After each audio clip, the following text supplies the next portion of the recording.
So good morning, everybody. Welcome to the Synthetic Landscape Lab end of term jury in Innsbruck University. I'm Professor Claudia Pasquero, Head of Institute of Urban Design and Chair for Landscape Architecture at the Institute.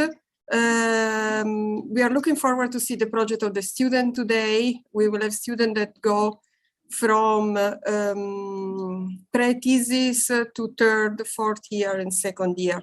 We will go more in detail in seeing what the student will be developing in terms of synthetic landscape, but first I would like to welcome our guest. We are honored, and I'm really happy to see Rachel Armstrong. It's not been so often. We used to see each other quite often, then with the lockdown, things has been diminishing, and we look forward to her comment. Professor Rachel Armstrong is currently professor at KU Leuven. She's internationally renowned for her work on biodigital design, at the design as well as theoretical level. We have with us also Dr. Miro Roman, which recently joined Innsbruck University. He's an architect, a scholar, and at the moment is a postdoctoral researcher in Innsbruck University, as well as working at the ETH in Zurich. We can start by going into some of the brief we have developed. As I said, we have one student that will present his pre-thesis. And then we have a group of students that of third and fourth here that are presenting their project together. They're working in a collaborative vertical studio. The studio is led by myself, together with Dr. Marco Poletto, Teresa Greskova, and Corbinian Enzinger. Marco, would you like to introduce the studio briefly? We cannot hear you. I'm here. Can you hear me? Great. The studio was very much focused on the farming industry, and but obviously we looked at it from a perspective both as a global infrastructure that sustains what we call the urban sphere, and on the other hand also has a new frontier for the application of artificial intelligence. And in particular, we looked at case studies where AI has entered the farming and agriculture industry in different ways to increase productivity, efficiency in some cases, to manage crops and control pests and so on. And then we have tried to apply ourselves new techniques which involve some machine learning algorithms to speculate on how we may be looking at other forms of intelligence as a future driver of urbanization. So we took the farming industry as a starting point, but the projects are not necessarily only looking at that as a context for their speculation, but rather at how farming and the management of these flows can indeed create the conditions for new forms or pattern of urbanization. So the projects work, of course, across scales, although we tried to zoom to a scale where it is possible to see the articulation and architectural repercussions of this approach. So not only territorial, but also more urban or even architectural in some cases. Thank you. Teresa, would you like to add a couple of things on the supporting seminar for this course? Thank you, Claudia. So I have been mostly in contact with the D3 students, one half of the studio projects, and we have been looking at landscape from a satellite perspective, analyzing the landscape at a different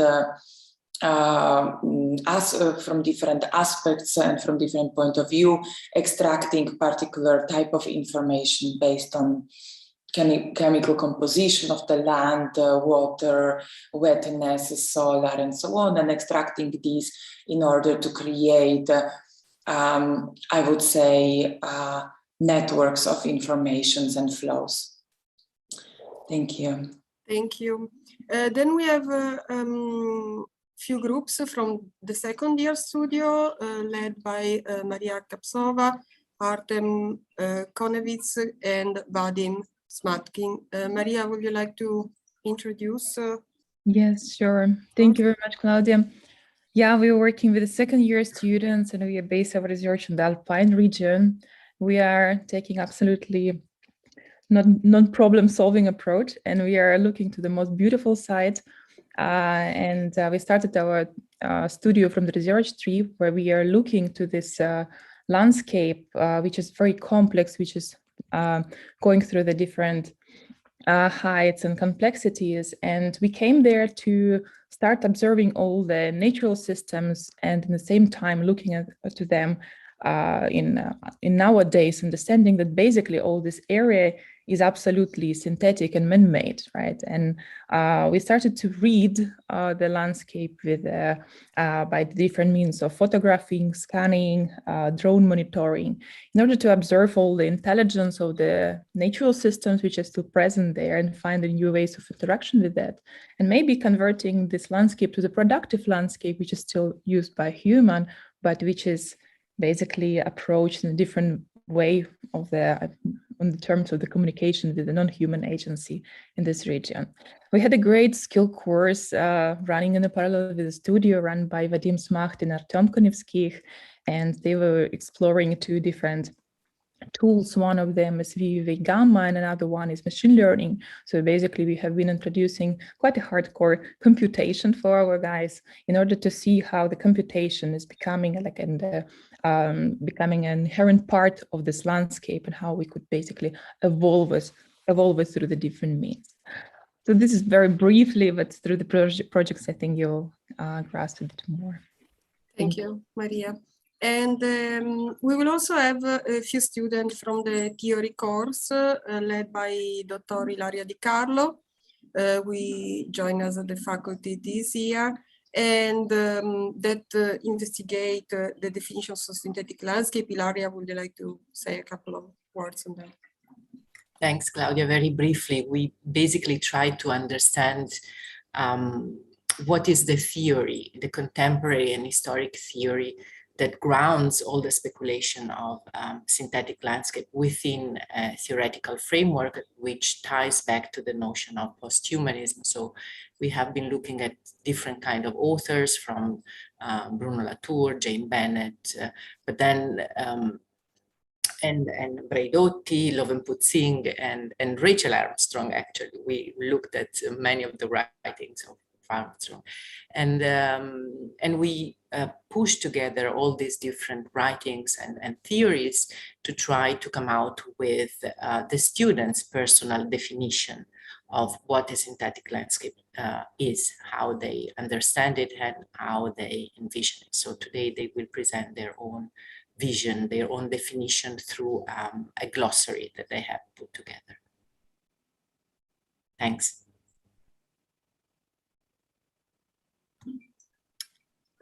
Okay, perfect. Thanks a lot for the introduction and thanks to the guests. So Maria and Teresa are usually moderating the day. I think Maria is this morning.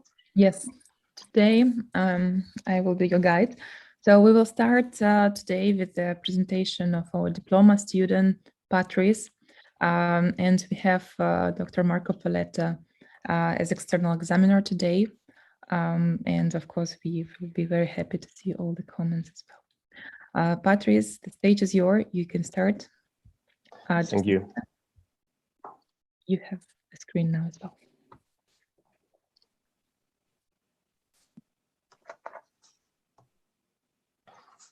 So also good morning from my side.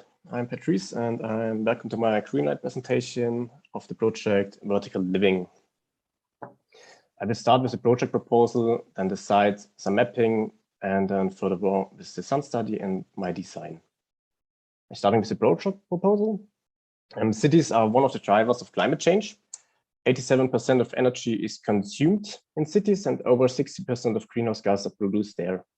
The sheer density of the people dependent on fossil fuel makes urban population highly vulnerable to the effect of climate change.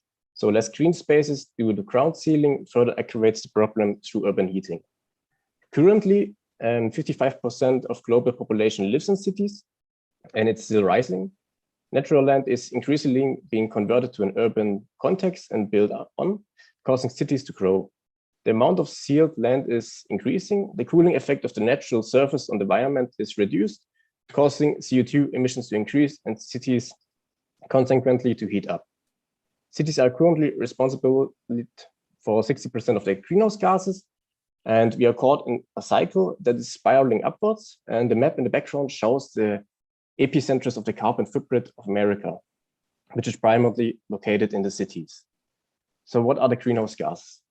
Greenhouse gases are causes by humans are responsible for the cycle. At 76%, CO2 contributes the largest amount besides methane, nitrogen, and other gases. An excessively concentration of CO2 influence the natural temperature regulation in the atmosphere and leads to a continuous global warming. The main source of CO2 emissions are considered to be the generation of heat, electricity, and transport in sector. So I'm starting with the site. The 5 countries with the highest CO2 emissions are together responsible for more than 50% of the total CO2 emissions. With 15%, the USA is the second largest emitter, whose emissions are mainly caused by transportation and energy production. If we take a closer look to New York City, most CO2 emissions are generated by energy-related emissions from buildings. This is followed up by traffic and the transportation sector. So how can we counteract these developments? Most of the time, the answer is with more green.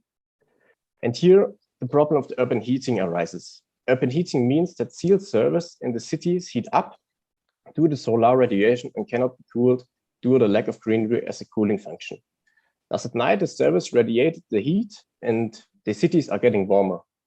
Due to the sealing of the surface and the growth of the city, there's a lack of green spaces to reduce the emissions. The satellite images are making a lack of green areas in the city visible, as well as the related rising temperature on the sealed surface. So I started with the mapping. First, I started to visualize the green spaces in Manhattan and the building with the highest CO2 emissions. The traffic density is represented by the distribution of the taxi drop-offs. The southwest area near the Central Park is the highest as an epicenter of emissions, why I focused on this area in the further process and visualized the influence factors in detail. In addition to the highest buildings and the associated high emissions, there are barely any green spaces here, and there's a very high volume of traffic. First, I connected the green spaces, such as the Grand Central Park, with the areas with the highest emission using 2 different strategies. For the upcoming implementation, I have designed a smaller area where the influence factors are made visible. This map shows the connection of the green areas and the buildings more in detail. The perspective visualizes how the network links the city like a nervous system, even in 3-dimensional space. So then I started with a sun study. By simulation, the solar radiation, this image brings out the dominance of sealed surface and the massive high-rise building in the chosen project area. So this is where I want to locate and start the project. By simulating the solar radiation on the existing surface, it becomes visible that high buildings collect most of the radiation and shading the streets. Since the focus of my project is to implement a new vertical structure in the space between the existing buildings, the next step is to focus on solar radiation on those areas. I have analyzed the spaces between 25-meter intervals and presented them in a catalog. On the left side shows the general distribution of the solar radiation up to a height of 200 meters. On the right side, the different heights are sorted according to the solar input. Even in low heights, the solar input increases enormously. And the higher we get, the higher the solar radiation. I continue to work with this information between the areas. I link the values from the solar study with geometries. The larger the spheres, the higher the solar radiation on this point. I also decided to choose a smaller starting area. I choose an area between the Nexus Bank and the Rockefeller Group of 621,000 cubic meters to start with. Spheres in different quantities were created as before as linked to the corresponding solar hours with great different volumes. I choose the geometry with 100 spheres and divided them differently. The hours of sunlight gave the diameter which were grouped together. Within a radius of 25 meters, the resulting spheres were connecting using the metaphor method. The shapes resulted in 8 largest groups of individual spheres. Then I'm coming to the connection, the nervous system. At the beginning, I introduced the nervous system as a connection of large urban contexts. This should now also form the connection between the created geometries and the buildings. It does not primarily have load-bearing properties, but is instead to ensure the supply of the new structure. Different waving behaviors were started to optimize with the same bundling behavior. In the end, I choose the group E. It is open and in some areas are very tightly linked together. I continue to work with this geometry as an input factor, and it's not only used for supply, but also from the access to the system. Since I'm building in the air, the basic idea is choosing material that are very light. The nervous system consists of glass fiber epoxy material, which is prefactored by machines and then connected to drones on the side. The usual supplies run in this system, but it should also contain substrate, which will later grow through small holes in the whole system. My idea is in the end, the system should be kind of a living organism, which is infused with roots. The geometries are held between the buildings by means of a tensile structure. The final result is achieved by optimizing the structure between the closest points of the building. Thus, the tensile structure connected to the buildings support the spheres and the spheres support the nervous system. In the end, you have a loading beam construction that supports itself and is supported by existing buildings. Now we're coming to the units. The structure of the integrated units is based on the structure of a cell. Like the cell, it consists of 2 layers, the membrane as a protection against the outside, and the core, which forms the units in the inside. Starting with the membrane. The membrane is based on the lightness of a soap bubble. It consists of 99% air and 1% material. In my opinion, my design, it's made of TPU material and filled with air. It forms a breathing membrane which filters CO2 from the air and stores it until it's further processed. The design of the membrane is determined by my manufacture process. The easiest to produce are hexagon and geoelastic spheres, which often has the same length, edge length.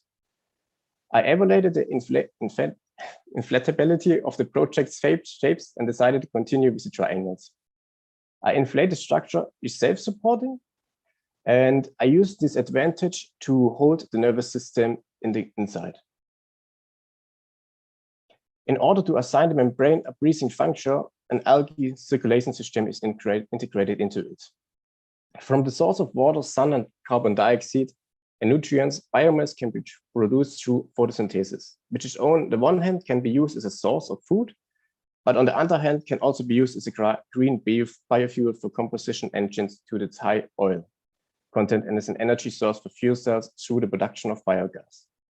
This makes microalgae an almost carbon neutral fuel source. The CO2, which is stored in the bubbles, is pumped in the tubes by a vacuum system. The length per bubbles is the pipes of 30 meters. Through a solar analysis of this existing membranes, the areas with a good solar input of algae growth are identified. These areas are separated and then connected to the algae system. In total, the algae farm absorbs approximately 55 kilograms of CO2 per day in optimal conditions. This is as much as 871 trees. At the same time, it produces about 20 kilograms of oil, which can be used in biofuel and thus an energy amount of about 300 kilowatt. This engine can be distributed to the neighborhood or to the city. Then I'm coming to the course. The approach is to create a spatial program by categorizing the sun hours. In total, there are 4 main units: the outdoor, indoor farms, flats, and the non-human areas. The areas are categorized according to their individual needs. The non-human area is not accessible to humans. The technique is inside the nervous system. Besides the units, there also be some areas for the resource generation. The resource generation is produced through different sustainable options that can supply the algae farm and all the technologies, but also gives additional access energy to the neighbors. I want to generate as much as possible via the natural way to give the city a relief. The new vertical system is thus a combination of different layers to which a respective function have been assigned. I have the units, the nervous system, the tensile structure, and the resource supply. To get a better understanding of the different volumes, I visualize them in some sections. The translation between the nervous system and the units is fluid because the network can become part of the unit. So the nervous system is also the levels. A characteristic feature of the non-human area are the units infused with this fine structure. This provides a base for animals such as birds or insects, as well as plants to populate the entire unit. So the project is located in one of the most densely built up cities in the world. It's used to surrounding buildings and the urban landscape as a factor in the design process and response accordingly. So since through sustainability energy production, the neighboring buildings can be supplied as well. New areas are created for people, animals, and nature. The urban landscape changed between the buildings into a living vertical organism across the city. Thank you. This was my presentation. Thank you very much, Patrice, for the presentation. We open for the comments.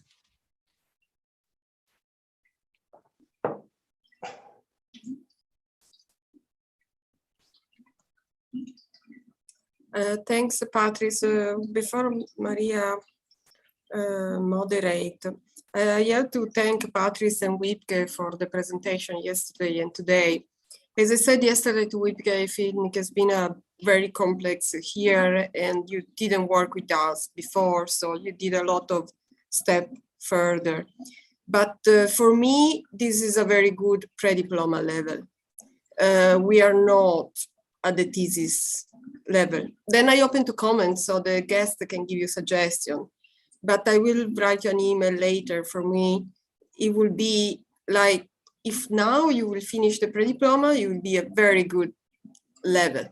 At the moment, it needs more time for me. I can give you also a choice of what you want to do, but for me, this is a good pre-diploma level, but it takes still solid work to have a master thesis and work also of a different kind. The level you develop in terms of brief and skill and you know, understanding of some of the topic that we treat in the lab is very good, but it's a very good pre-diploma.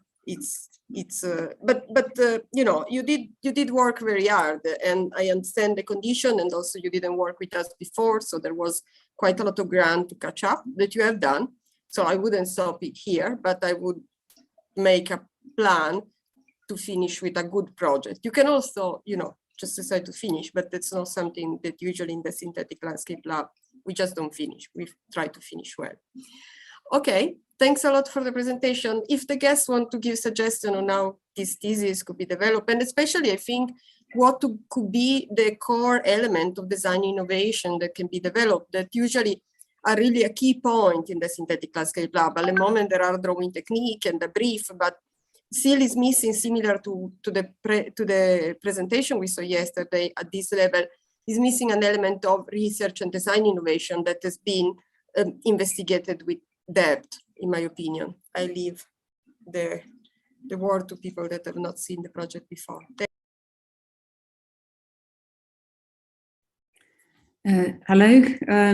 I'll jump in if that's the right approach. And Patrice, I agree with Claudia that this is a great, it's a provocative and well argued proposal. I think particularly from the level of the urban analysis, it's well argued.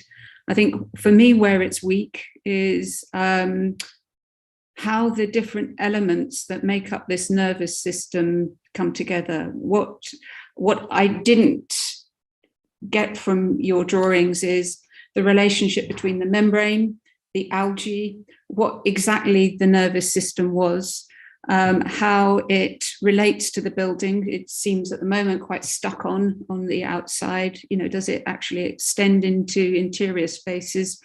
Is there an internal kind of, you know, is there an outside inside space? You mentioned it was a place for nature, and there were some elements of it that were not accessible to people.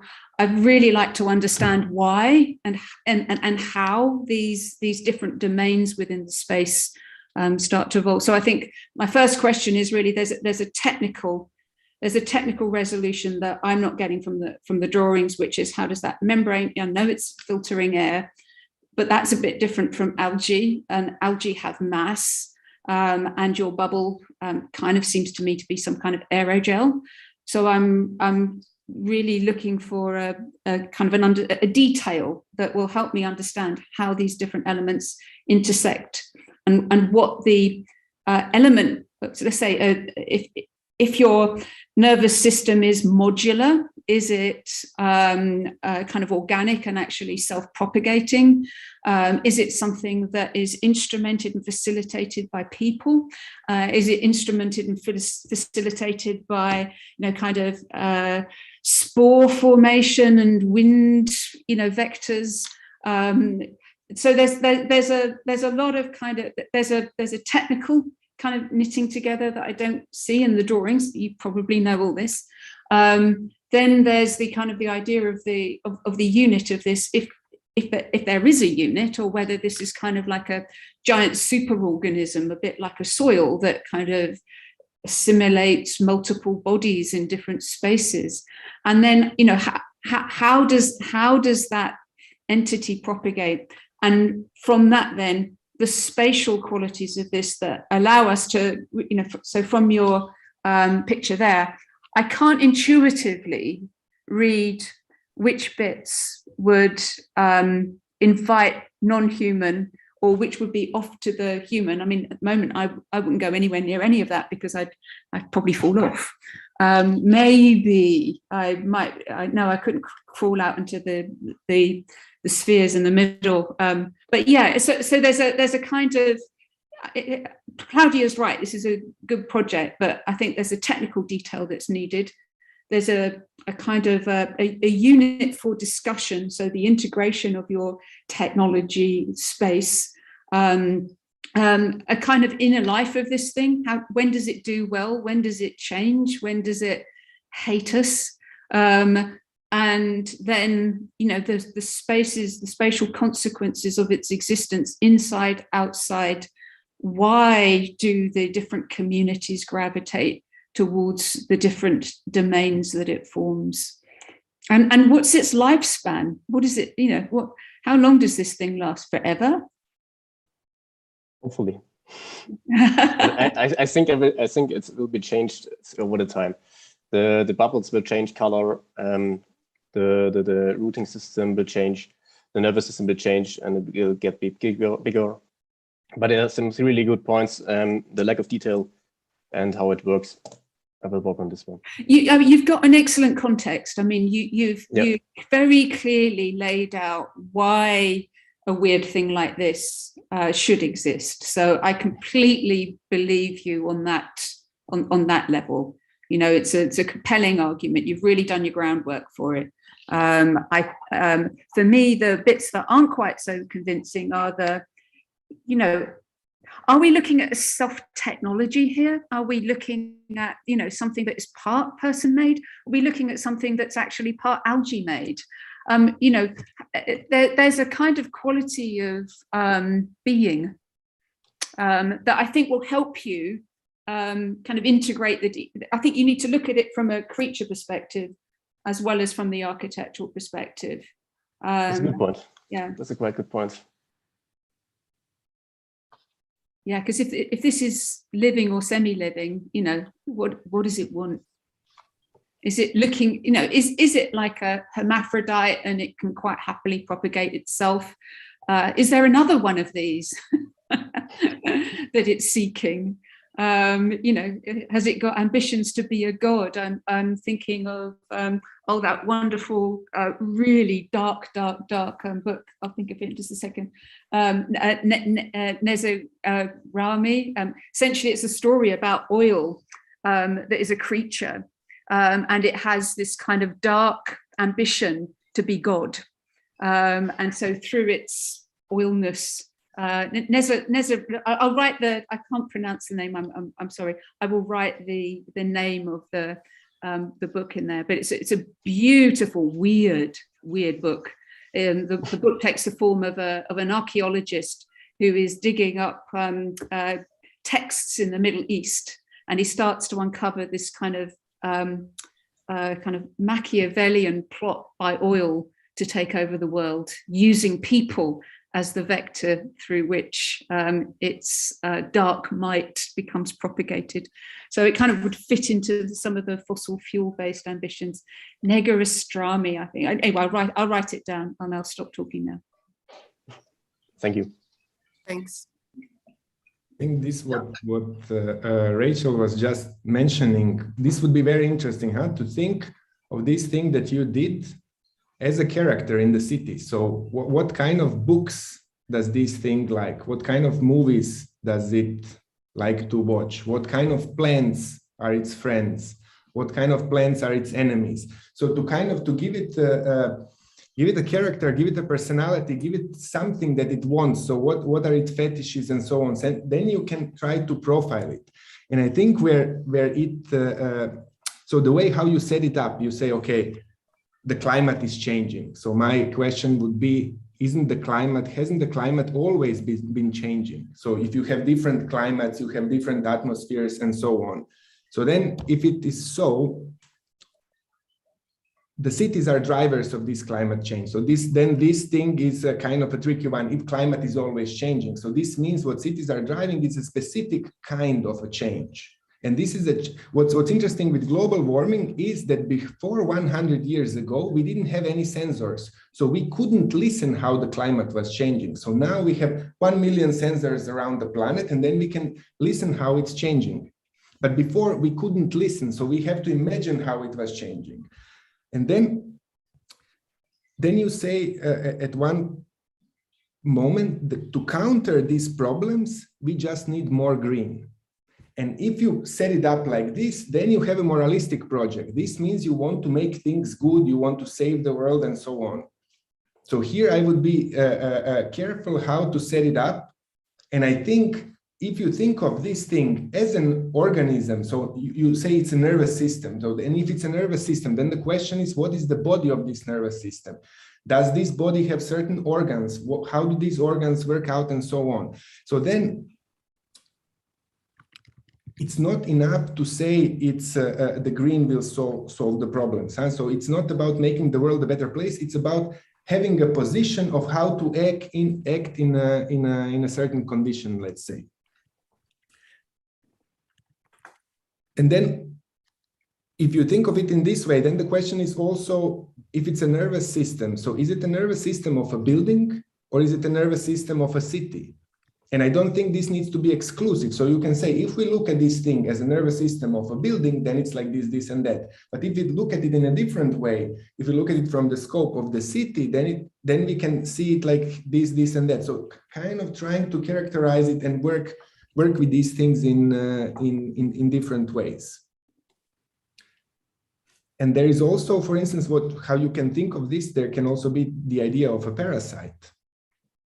So you can really give it different kind of flavors, and then by the other thing, I think what could be interesting, and I think again, if you go towards this idea of characterization of things, so in your vocabulary, when you were describing your project, you have only words that come from a kind of technical sphere.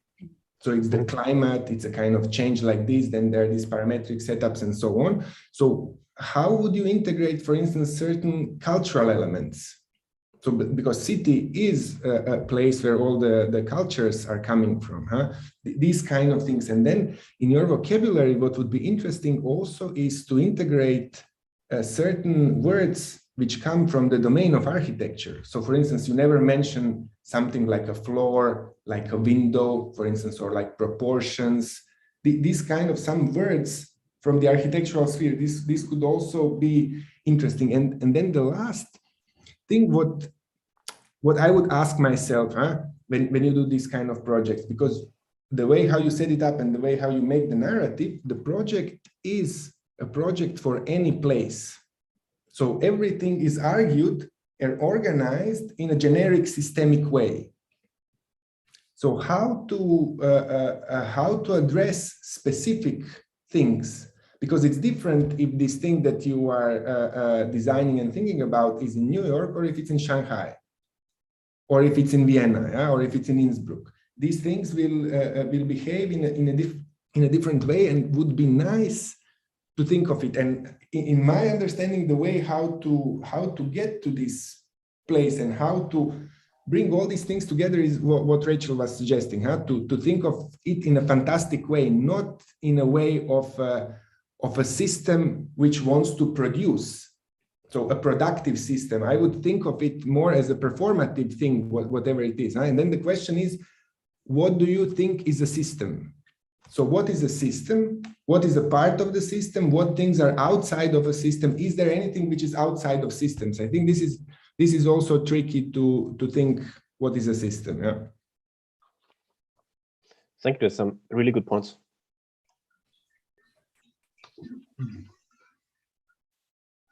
Well, I think you were mentioning that you think that the project is problematic because it's argued purely on technical grounds, and maybe it should be more narrative or fantastic or speculative. I mean, in my mind, actually, the problem is exactly the opposite. I think there is not enough technical ground on any of these points that is illustrating. And to be honest, I think the project is deeply ideological, if I have to define it in some way. Like the narrative that you have set up since the first slide follows a very conventional ideological trajectory.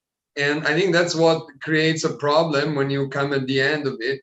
And because, you know, somehow the premises are, you know, basically embedded into this sort of ideological apparatus where, you know, the city is antagonistic of nature, is bad, is the biggest emitter, blah, blah, blah.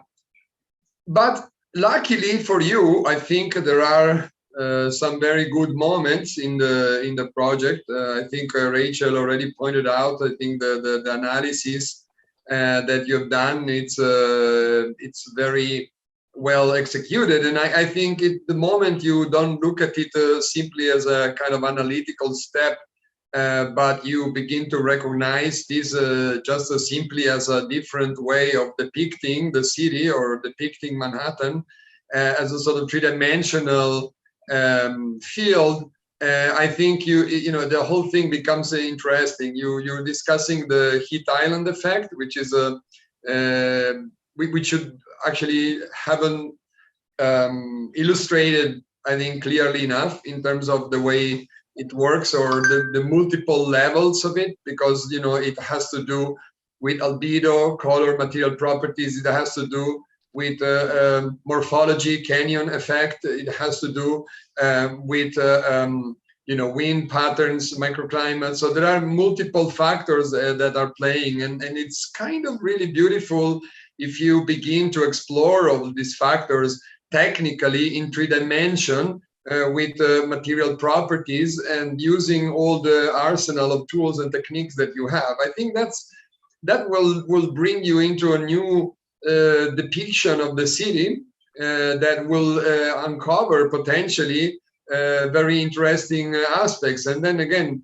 when Rachel was pointing out that this idea of a kind of a soil, and you know, and I think when you look at the mass of Manhattan from that point of view, you can begin to think of it as a kind of solid body, which has different material densities and concentrations, and you have begin to draw them actually quite well. But the problem is that you haven't been identifying, I think, the particles, the elements, the components of it technically enough, specifically enough, and you can do it for sure with your algorithms, with your techniques, with your drawing techniques. So I think that will create a much more fertile context for your to bring the project to different kind of conclusions, or perhaps to a more specific set of conclusions, which then may also, of course, touch upon kind of speculative scenarios, narratives of different kind. But I think that's what the premises needs to be much more specifically investigated, in my mind, in the technical realm. But of course, when we say technical, we also refer very much to drawing technique, design technique. So that there is the kind of level of communication you can bring through it.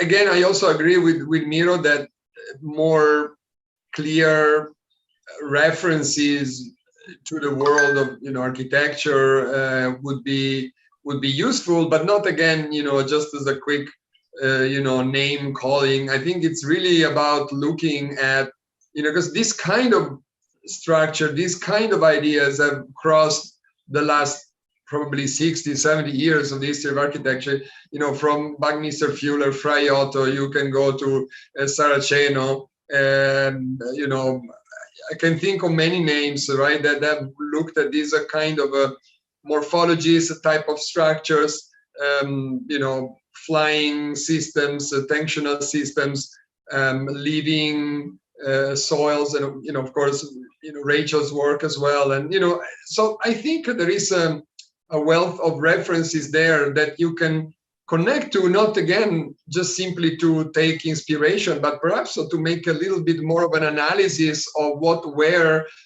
are their motives culturally, technically, technologically, and how they differ. Kopp Himmelblau, of course, Hausracker, another one comes to mind. So, but they were also very different from each other in different generations, different countries, different cultural contexts for them. So there is really a beautiful environment there that you can kind of, investigate to kind of relate, to maybe even to, in a kind of antagonistic way, if you want. You can make a critique and say, okay, this was reductionist as an approach. This was a utopic, and I don't want to be any, and so. But that's I think the kind of level that we expect. And I don't know if you had the chance to also follow Ilaria's seminars, and I believe they are registered or recorded. And I mean, again, please just do it, because there is a lot of really interesting background knowledge and beautiful discourse that she has put together that is totally relevant to what you've done. And I haven't heard any reference in your narrative. And I don't mean direct references, can also be kind of more subtle, but I would like to feel that there is that sort of culture on the background supporting your narrative and helping you into more sophisticated terrain of conversation. But otherwise, I think so. For me, also, I agree with Claudia. There is a lot of room for improvement, but there's also a lot of good stuff. And so, I would be. I would encourage you to put the effort and to continue this trajectory, because there is a lot of exciting things to come, but it needs time and work. Thank you. I do agree on the point that Marco made on the fact that in a way is not technical enough, not in the sense of technology, but in the way we see computation technology and biotechnology ourselves as a way of also, tapping into culture, into larger framework. So there is no distinction in the framework we see between the narrative, the speculative, and the technological one.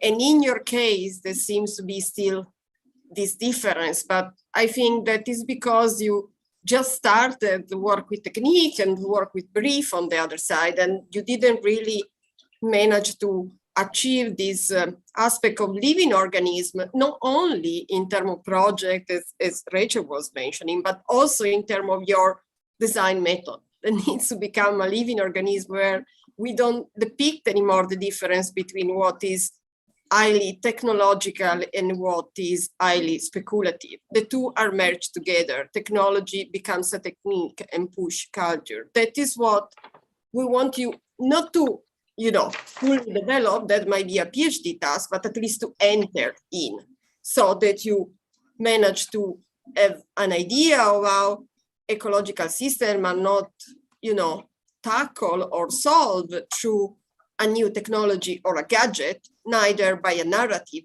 but by how can design that merge the two in a way that they can be not separated anymore, can contribute to this discourse, which I think is very important. But Maria will cut me soon, I think. Yes, we have this. Thanks a lot for the comment. We have this connection, so I don't even need to say that, Claudia. Thank you. We really need to move forward. And thank you very much, Patrice, for the presentation. Thank you so much, everybody, for the comment. And I was wondering whether I could jump in for a second, because I see we have 2 more minutes. So let's use the time precisely. No, I just wanted to add a little bit, because I'm, inspired by what I've seen and with the background that you have created for the project. And then we talked about all these references that you could pick up on, but I keep thinking, where is the reference to Ecologic Studio and Synthetic Landscape Lab and the whole work that has been going on? And I really think that you might need to go to lab and experiment with the material that you are desiring to work with. So I would really be interested myself to see experiments, to see a prototype of a triangulated quotient, to see the algae flow, to see, the other species that are populating this landscape, at least in a petri dish or on a 3D printed substratum or on a tensile structure, and really try to, at least in a micro scale or, sort of lab scale, hands-on understanding what this is, what this kind of structure requires. Otherwise, it will always be absolutely speculative based on no real experiment. As someone who has been involved in, for example, prototyping myself for some time with algae, you will realize the moment you start experimenting that, there are a lot of applications to think about, and that can, this kind of experiment will feed back your design proposal. Thank you very much. Thank you all for the comments. Oh, precise 11. Okay, let's move on. Thank you. Thank you very much. So we move to the next presentation of joint studio of Design Studio 3 and Design Studio 4, Between Two Seas, Stories of Mutualism, by Stefane, Felix, and Martina. Yeah, so Hello. Thanks for introducing. I will just share my screen. I think now you should see the screen, right? Oh, good. Yes, please. Okay, great. Super. So first of all, welcome to our presentation. Before heading to our research, I want to show you our site, which is located in Istanbul, situated between the Black Sea and the Marmara Sea. And because the topic of the design studio, the terra farms, we decided to deepen our research on the topic of agriculture. In our project, we focus on the traditional agriculture of Istanbul. And as you can see in Istanbul, you can find mainly 3 different types of traditional agriculture. So there's the charcoal production, the forestry, and also the buffalo breeding. And for me personally, it's always exciting to observe how the interaction between the human and non-human takes place, especially in this context. The human benefits from the buffaloes, while these are suffering. Although buffalo farming has a great enrichment for the culture and tradition there. And that's why it is also a great concern to us to immerse ourselves in this culture and study this topic intensively. And when it comes to buffalo breeding in the region of Istanbul, the Anatolian water buffalo dominates. And these animals come originally from India and China and prefer wetlands, rivers, lakes, and swamps. Due to their territory, the diet consists mainly of aquatic and marsh plants. But what is the benefit of breeding buffaloes for the locals? Well, mainly the buffalo milk is obtained, which can be further processed into various products such as buffalo mozzarella, kaymak, sütlak, or many other products. And if one deals with the subject of buffalo breeding, it seems quite idyllic when you see pictures in the internet which are showing water buffaloes laying in the ponds and so on. However, the reality does not always look that nice. So we are in contact with a local who's called Nick Hobbs, and he's a photographer, and he sent us this picture of a buffalo farm. So it's everything else than species fairly. And sometimes the farmers also keep the buffaloes in the open, but in comparison to the large space requirement, which is a must for buffaloes, the provided areas are usually way too small. So consequently, it comes to an overuse of the soil, which is bad for the environment there. Another point is that although there would be suitable food in the open field, the buffalo is fed with imported food, which is definitely not sustainable and also not healthy for the buffalo. And that's why we had the idea to take a closer look at the plants, which buffalo prefer in general. So in the first row, there are the absolute favorites like reed or purple loosestrife or buggleweed. Unfortunately, these plants, which I've mentioned before, also occur in the areas where the buffalo feels comfortable. In this case, next to the ponds, and as a consequence in the wetlands too. Martina will show you those places afterwards. Due to our research, we found out that an important condition for these plants to thrive is the suitable soil at the Tagus Basin, which is very nutrient-rich, nitrogen-rich, and wet too. So to sum it up, in this picture, it shows very good how rich in biodiversity this area is, as it consists out of marshland, forests, scrubs, and also grassland as well. But not only the biodiversity in the plant kingdom is very high, but also in the animal ones. So beside the buffalo, there lives a municipality of different animals. And in order to get the most important ones in relation to the buffalo, we've taken a closer look at the birds, the marsh frog, and also the flies. So the special thing about this species is that they live together with the buffalo and they also mutualize. So what is mutualism? As you can see in these pictures, the animals live together in the area and also benefit from each other. So for example, the marsh frog climbs the back of the buffalo to eat the flies and at the same time to warm itself. So the buffalo puts up with this because otherwise he would be plucked by the fleas and parasites. And it's also exciting to see that the migratory birds live in symbiosis with the buffalo as well. And this is due to the fact that most of the migratory bird routes go from Europe via Istanbul to the south and back, as you can see in this map. So we then come to another point, because for a better understanding of the landscape, we have consulted the ESA satellite data. And we've analyzed the whole year 2020 and therefore mapped all the months from January to December. To better interpret the vegetation, we use different techniques like the NDVI, so the vegetation index, as we see here.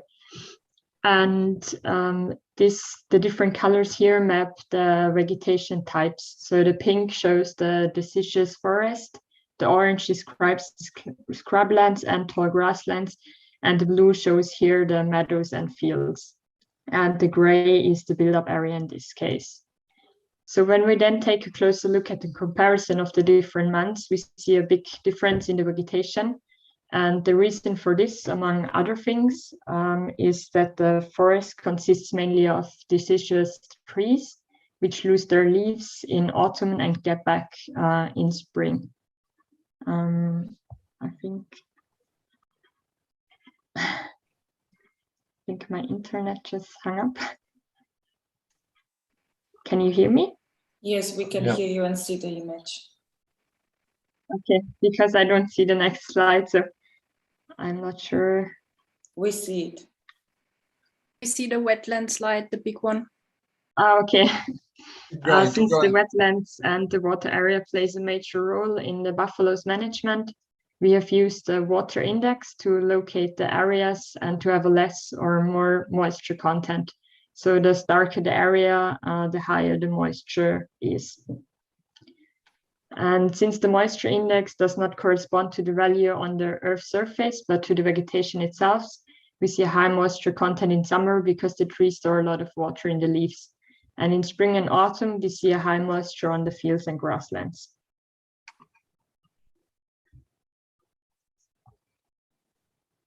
So finding the buffalo's ideal herding ground means rewilding this nature engineer and other agencies that come with it.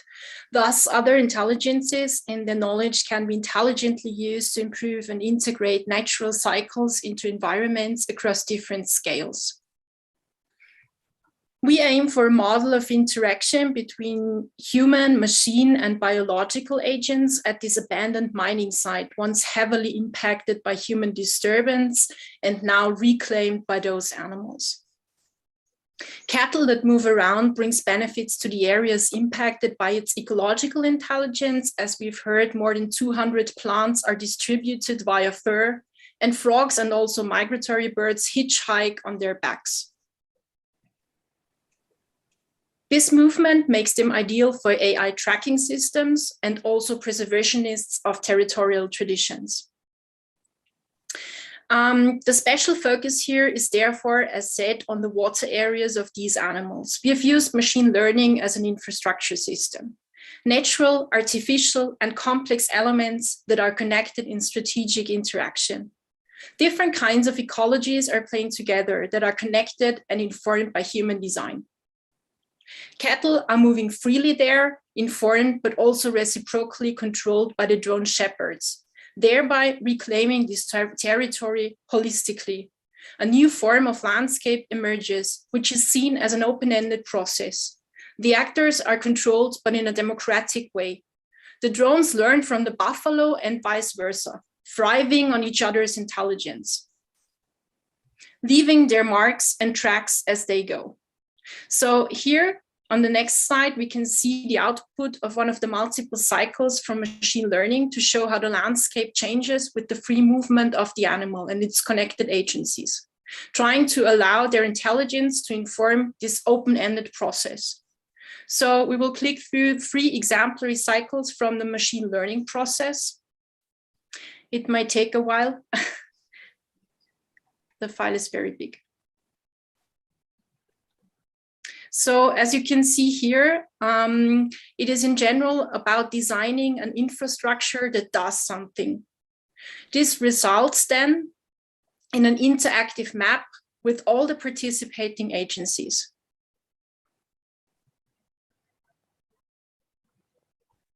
We do not claim to control the final design, but the process itself in all its unpredictability, which is intrinsic to our design process.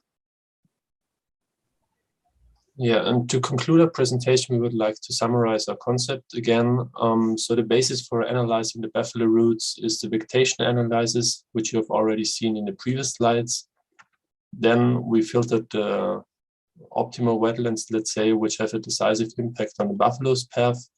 And here marked in blue, you can also see on the left side the contour of Lake Terkos, and on the right side from the Lake Terkos, also the several ponds, which are located in the north of Istanbul. The orange crosses represent the water access of the buffaloes.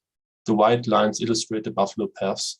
And as Steffi has already explained, autonomous herding system require drones, portable trackers, base stations too. So we also decided to show them in this drawing. And the base station ensure really the connection between all participants. In our case, we need up to 6 of these stations, depending on situation. So in the next slides, we have a catalog where we compare again the different months with each other. And this is one of my most favorite slides because we can see pretty well how the buffalo trails change drastically depending on season during the year, like the vegetation, the wetlands, and the base stations too. So to summarize, we would like to follow up on the brief from the beginning of the semester. So an elemental question was whether automation can lead to increased biodiversity in productive landscapes. And when we connect to Martina's talk, where she spoke about the unique relationship between the buffalo and its incredible impact on the participant and also in its environment, then we can clearly see that increased biodiversity would definitely happen in this case. Unfortunately, most farmers practice conventional farming in small areas, which affects the biodiversity significantly. So we really need to rethink the current system and think of it like a flexible one, so that it's not exploitative anymore, but rather an enrichment for all of us. So we would like to thank you very much for your attention and look forward to your comments. Thank you very much, guys, for the presentations. I'll invite everybody to jump into the discussion.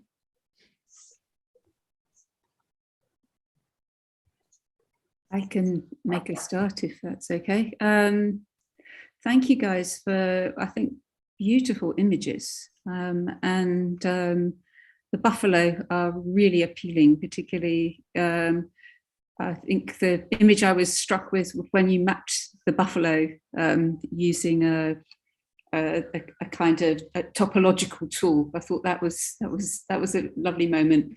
And the kind of analysis of the biodiversity that is associated with a healthy living space for buffalo. I guess the questions I have really are about the completeness of the impact of herbivores on land. So historically, there was a TED talk by a guy called Alan Savory, which went viral, and he proposed that Africa needed more cows, not less cows, or fewer cows, to make the savannas healthy. Now, there's a lot of controversy over this. There's a lot of science that goes into it, but effectively, he was trying to argue that the presence of cows managed in the right way would make soils richer. I'm also skeptical about it, but what was interesting is when you kind of peel away those layers, it's not just really about cows and frogs and flies and birds. You've got a whole bunch of other agents here that I think would be really great to incorporate into your topology. So I'm thinking, the soil structure and soil quality, because cows also make manure. It's not just butter and cheese and lovely stuff. They also, turn vegetation into manure, which also produces greenhouse gases, as we know. So, the role of, bovine creatures in the production of greenhouse gases, with the farming for meat and other dairy products, is one of the big contributors to climate management. So I think there's this. I think what would be interesting, and it's not to undermine your project at all, I think it is to, if you've got more time to develop your project, I would look at the kind of the contradictions of these kinds of farmed environments in actually trying to do the things that we actually think are good for the planet, because we probably do need fewer buffalo, more diffuse. It's not to eradicate buffalo, but they have an impact. They have a real impact, like we do, and it would be good to see how the machine learning can actually also look at the downside of the buffalo, and maybe then from that analysis, perhaps you want to maybe increase the actors. So I think soils would be a great one here, because there's a kind of succession that would take place if you look at how manure is distributed, is, because you can use manure in household functions, so you can use it as a source of heat. So you could look at various products for humans, but actually by using those products for humans, you're denying, let's call it the rewilding of these spaces. So I like this project a lot. I think that it's not dealt with all the layers that it needs to be genuinely provocative and convincing, and having kind of tertiary herbivores on a space that is already kind of very seasonal, will have it's certain kinds of impacts, but there are certain kinds of farming that can deal with that.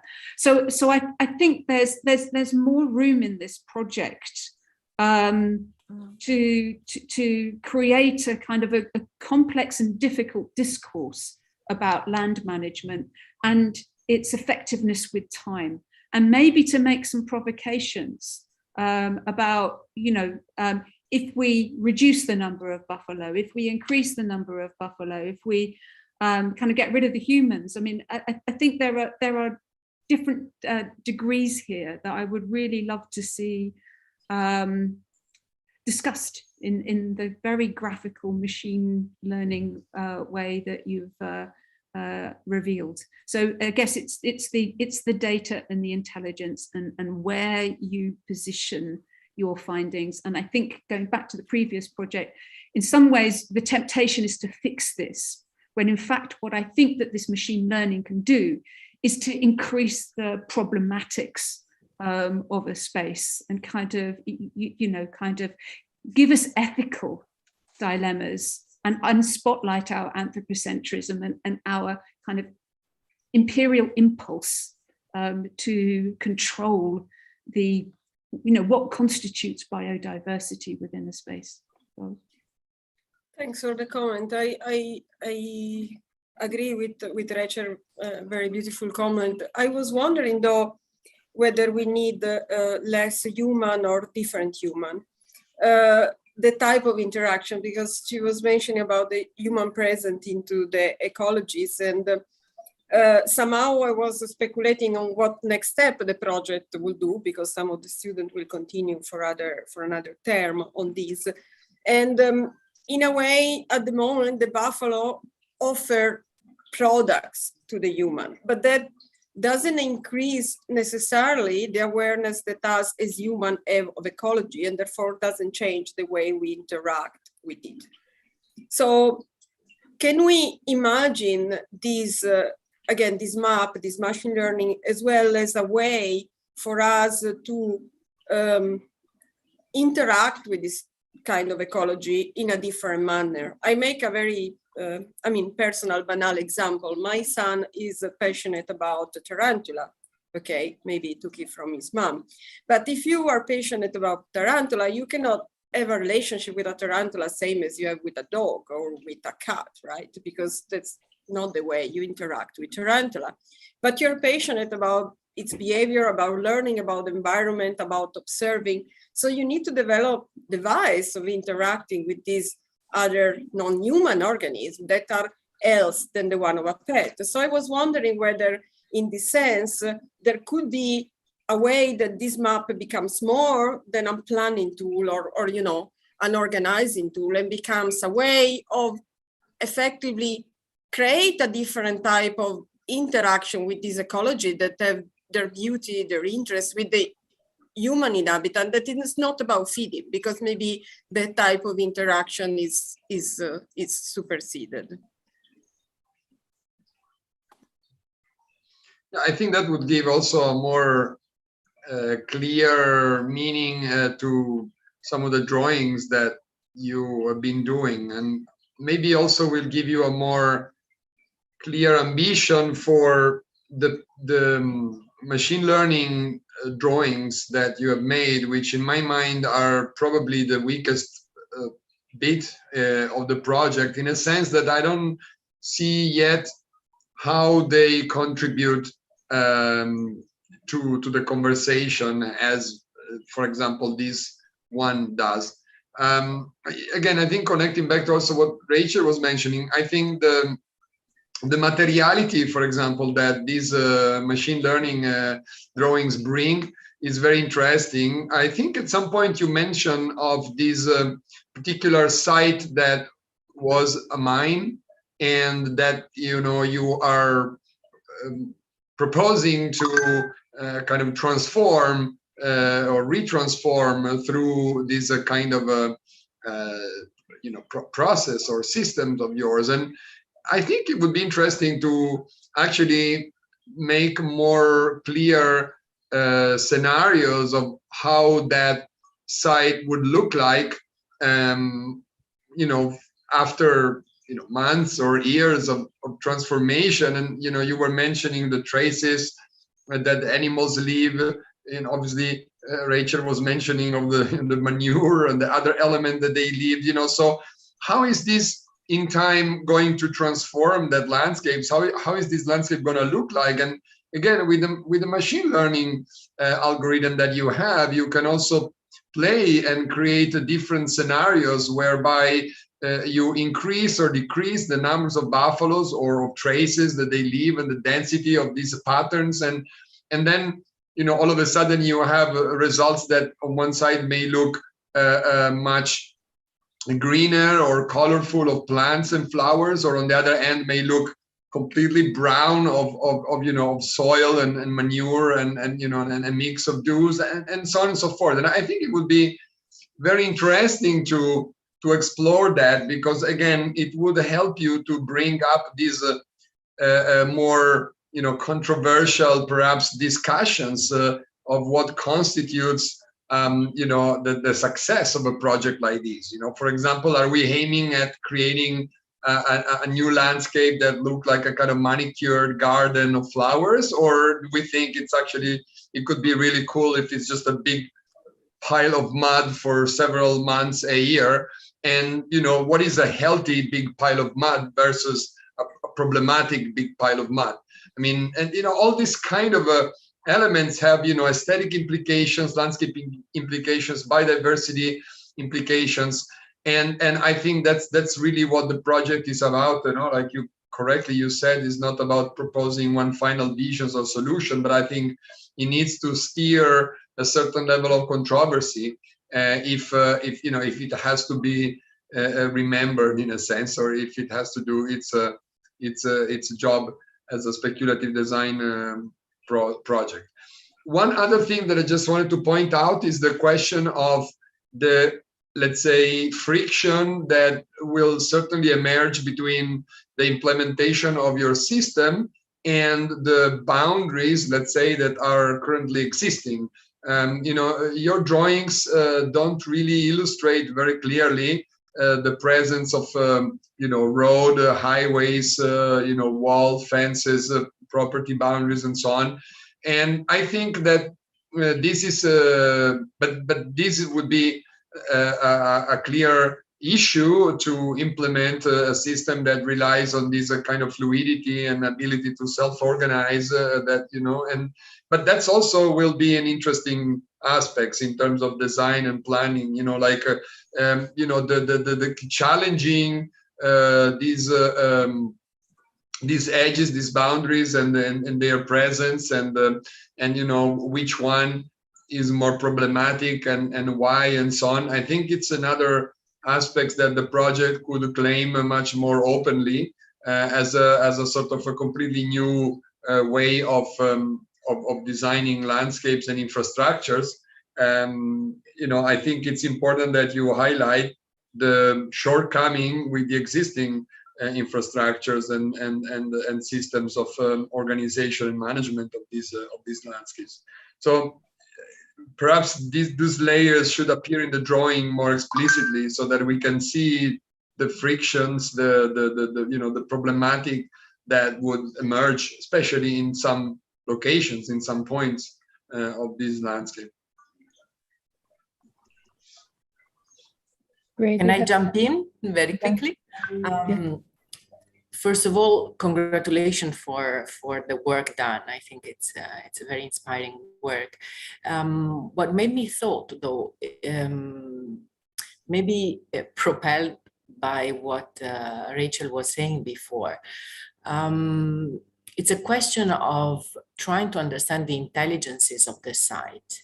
And sometimes synergies starts or kick off introducing other intelligences. And I'll give you an example. Rachel was talking about this idea of the, let's say, reinstating or restoring the savanna through the bovine.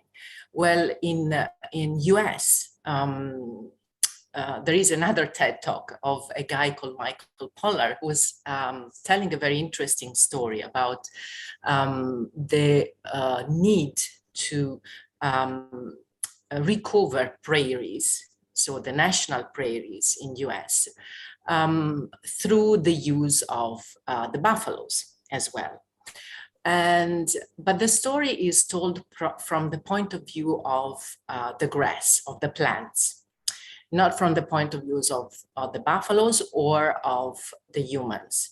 And the interesting story is that he went to visit a farm, a biofarm, that was trying through the breeding of the buffalo to reinstate the prairie as the original status, but it wasn't succeeding to do so. And the question being is that there was one intelligence missing in the process. And the farmer realized after a few years that he had to introduce hens in order to kick off the process of the prairie, because the maneuver of the buffaloes was not enough for the plants and the soil to regenerate. But if he would bring together also the hen, let's call it defecation, then it would work. So bringing into the game another intelligence then would kick off that process that was not starting just using, let's say, the intelligence that were thought to orchestrate the process. So what I would suggest to do is that maybe you should look at the geological layer and the green layer, the vegetation layer, as other users of your project, not just the human and the buffalo, and understand how these two layers could necessitate other processes and other intelligences, not to give a different kind of sense to the landscape. That's it. Thank you very much, Laura. Thank you very much, everybody, for beautiful comments. We would need to move on. I just want to add a few more things. It's okay? That's so good. From my side, I think what I would push more is in your title, you have terra farming. Yeah? So the idea of the farm somehow moves away. The other thing, what would be interesting is this, you say mutualism. So in mutualism, there are different actors. So you go a little bit with the plants and a little bit with these few other animals. So this could be explored more. And if you go, for instance, with machine learning, what's interesting is that you look at the landscape and then you control the whole thing. Huh? So you look at the whole landscape, you manipulate the whole landscape, you always work somehow with the whole. Here I would ask you what would be your understanding of the idea of master planning, and do you think it's adequate to govern this whole, so and then you have kind of the system of tracking of all these buffaloes, and then this kind of is in echo, for instance, with the, then if you go with the Chinese and these kind of tracking systems, and so how to find a way to discuss these things in a way which is not master planning and controlling of everything. So for instance, with machine intelligence, if you look how buffaloes, or for instance, I don't know buffaloes that much, but with cows, yeah, or cows, buffaloes, these kind of things, how they move. So where certain buffaloes go. So you can kind of look at these things. And then if they are in this kind of environment, they are going to be like this. And if they are in that kind of environment, they're going to be a little bit different. And then in a way, you can learn from the way how buffaloes move. And in this way, machine intelligence is not understood as a way of controlling the buffaloes and tracking of them, but more in a way of talking to the buffaloes and learning what the buffaloes do in different kind of arrangements and how they behave. And then this could be a way how you could figure out what could be a kind of a landscape. And then the idea of what do you, how, for instance, there is this idea of global farming. These are these super industrial farming. Then you have the happy cows. These are kind of the sad cows. Then you have the happy ones if they know the name of the farmer. So and then you have the third one, for instance, which is the farming of cows without the cows. So this is the cell-cultured meat and so on. So there are different ways of what a farm might mean, and I think farm is crucial when you work with these things, because farm is the interface between the cow and the buffalo. And then, of course, there is this whole thing, which I think is very important. So I don't know with the buffaloes, but for instance, with the cows and the bulls. So then you have the mythical stories. For instance, the Zeus became a bull and he kidnapped Europa. So what he did with her, how they behaved, and so on. Then you have on Netflix this Temple Garden. That's an autistic woman who made the best slaughterhouse in US. It's a fantastic documentary. She talks to all these kind of redneck farmers and she tells them how to make a farm, because she, with her autism, can think like a cow. I mean, it's a funny thing to think how to be with the cows. Then you have these specific cows, the Belgian buffalo, which are kind of bodybuilder cows. So all of them have different flavors, and I think they behave differently in landscapes. So, and in my understanding, machine intelligence could be really a way how to talk to them and how to learn and play with them. Or for instance, the Indian cultures have also a lot these things with the bulls and cows and so on. So there is a cultural communication. Spain, bullfighting, this kind of stuff. So with bullfighting, you have a whole level of fashion, of clothing, of social gatherings, and so on. Then the question, should we kill these bulls? Should we let them fight? There is this kind of moral thing around it. So I think these kind of things, the project could benefit a lot by referring to the cultural sphere of what this means. So the meat, the growing of meat from industrial to farming to the cell cultures, and then to machine learning, which should not control things. And I think when you are with the intelligences, then you have the intelligence of the buffalo. And I think this is a very, very beautiful comment with intelligences, the intelligence of the buffalo, and then there are many buffaloes. Then you have the intelligence of the machine, you have the intelligence of the landscape, you have the intelligence of the farmer, and you have the intelligence of the farmhouse. All these different things talk to each other. And then you are on the level of mutualism, and you have the farm and the terra both in the, okay, sorry, maybe it's too long. Thank you, Miro. Thank you very much for the comments. And yeah, we really need to rush a bit. So thank you very much. We move on to the next presentations of the bachelor students of the second year, Synthetic Haifa project by Jana, Vivian, and Leonie. Hello. Hi. Hi. Hello, girls. We have your screen. Yeah, all good. Okay. Hello, we would like to welcome you to our presentation about Synthetic Haifa Garden. My name is Jana. My name is Viviana. And I'm Leonie.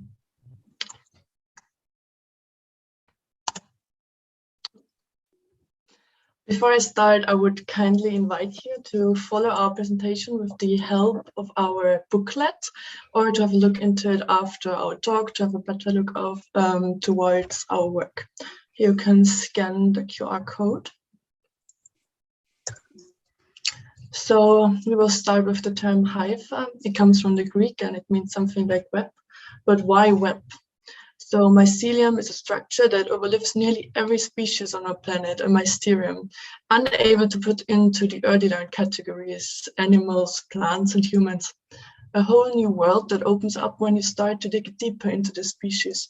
With its long branching structures that are able to eat through stone, have a memory, are able to communicate, and also work as the network of the forest.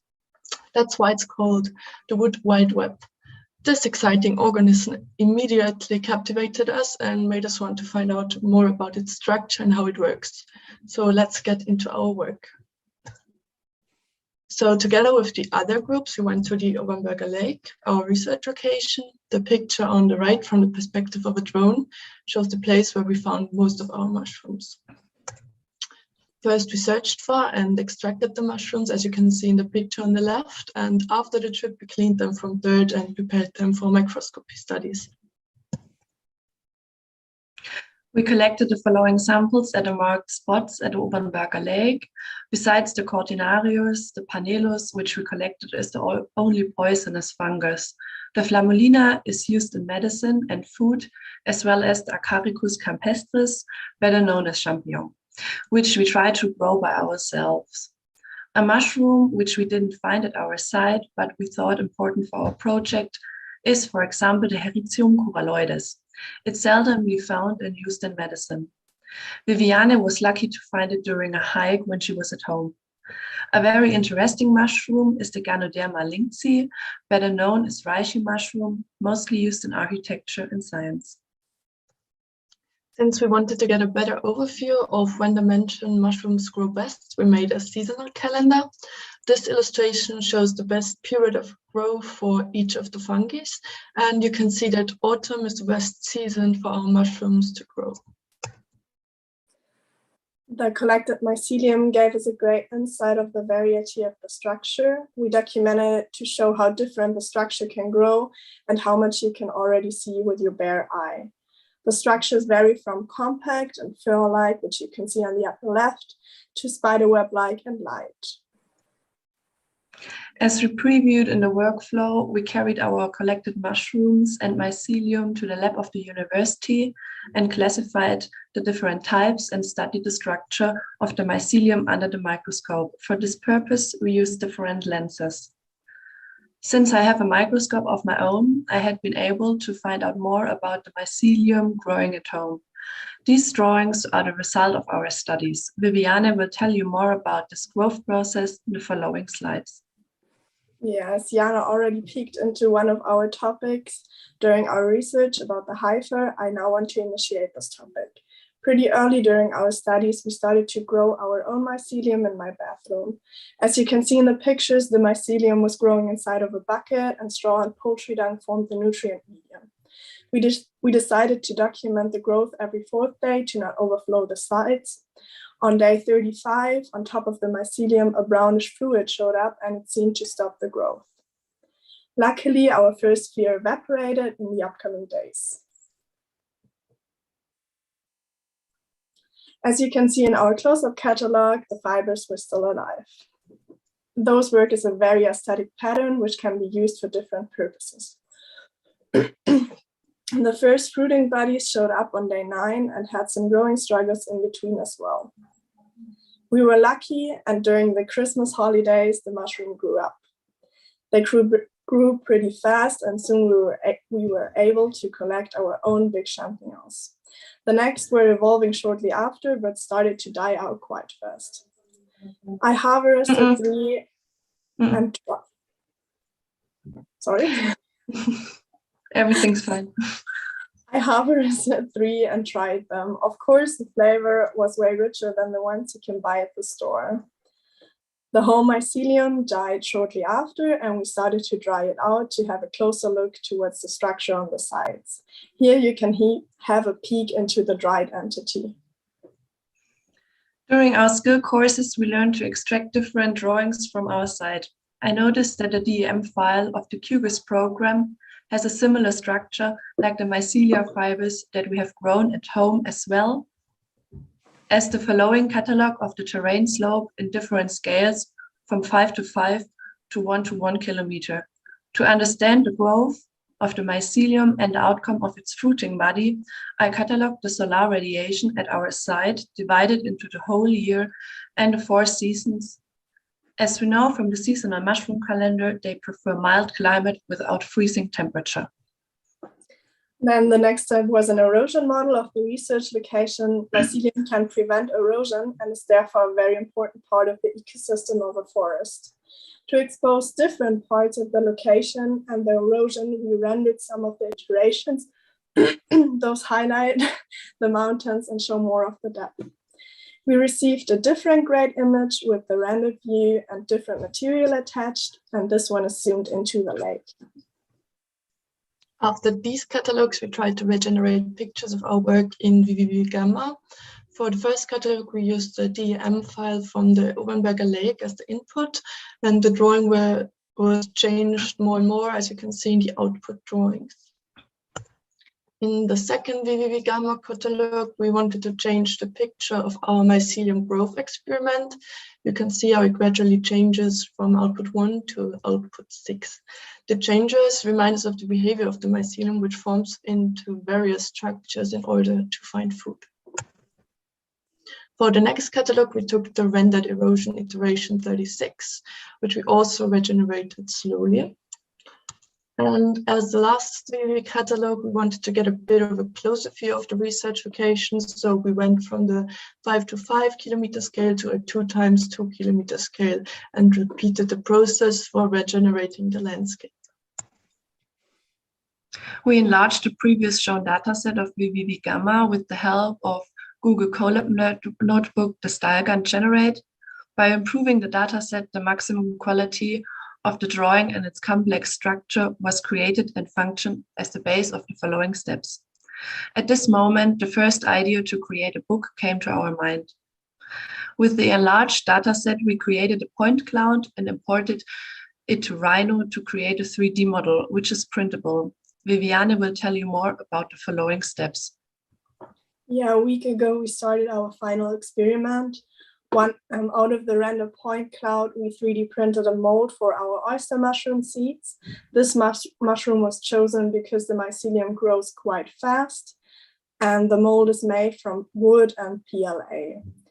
Inside, we filled it up with sawdust and coffee ground to have a rich nutrient medium for the mycelium to grow. The mycelium works as a combination of nature and the structures we observed during our studies. The model should work as a synthesis of natural and synthetic landscapes. The final experiment is still in the growth process and keeps up with the curiosity about its outcome. The mycelium growth can be hacked, transformed into a synthetic garden, but it is still an organism with its own mind. So this can be taken word by word. We've now come to the end of our presentation. We hope we were able to demonstrate our observation of mycelium growth well to you. And yeah, here we have the QR code for our book again, in case you want to take a better look at our work later. Thank you for your attention. Thank you. Thank you. Thank you very much, girls, for the presentation. So yeah, please scan the QR code, and if you want to see closely the drawings that the girls have developed, and we invite everybody to comment. Yeah, I'll make a start. I haven't got anything to scan the QR code with, but I think these experiments are provocative, and I've got a very simple question, which is, what's the status of your mycelium in your experiments?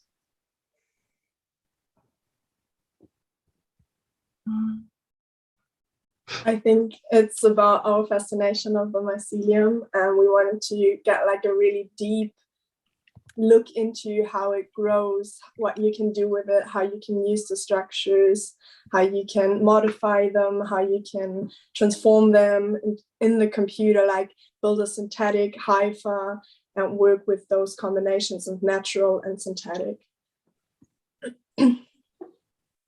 Other thoughts? No, that's basically it. I can say the same like Viviane. It's just fascinating how it works, and we like that we had a deeper look into it. Okay, so this is interesting because I think, when I'm looking at what you're doing, you're standing from a very anthropocentric perspective. You're being like a scientist trying to be objective about a performative material. And it just strikes me that you have a being in front of, so I mean, the question would really range from computation to actuation to farmed resource to being in its own right. And the position from which you approach your explorations will matter deeply as to what can happen next. So, a farmed resource gives you the ethical right to do whatever you like to the mycelium without considering its rights too much, because you have to consider enough rights for it to grow, but without actually really kind of finding out what the mycelium wants. If you regard it as a computer, which is what Claudio and Marco have done in their work with slime molds, you're kind of going on a journey with the slime mold. So you kind of come down more to, or the mycelium, you know, they're very similar kinds of expanded liquid bodies that are capable of decision making. And in order to better understand what kinds of decision, what kinds of computation it's processing, you kind of have to go on a journey with it a little bit and try and stand inside the world of the mycelium to try and figure out, well, what's important to it, what's not important to it, what is it like, what is it not like. You were talking about kind of land reclamation. So in that sense, it goes beyond computer as a kind of visualization tool for decision makings into an effector sensor system. And so that its kind of physical presence in a space, again, is something that's teaching you. So I would very much encourage you guys to step out of your anthropocentrism and start to enter into the kind of weird and wonderful world of the mycelium and the fungus. You know, they don't need light like a plant does, so they're quite happy underground. You know, all they need is a bit of carbon, and you know, and then think about what happens. Why are they producing these fruiting bodies? Is it because they're stressed and unhappy? But that seems to be the thing, you know, so then you go and eat them. So, you know, there's this, I think there's a much more interesting, ethically framed, kind of complex system of experimentation where you are not always in control. You are not always the designers. You may be co-designing and co-creating and co-exploring with these entities. Yeah, so I guess I don't, you know, you're obviously learning about this entity as a way of thinking about design in the 21st century and what the possibilities are through the lens of synthetic landscapes and, you know, these incredible kind of computational lenses that you're introducing. So it's just that it seems to be there's more complexity there than I think that you're tapping into.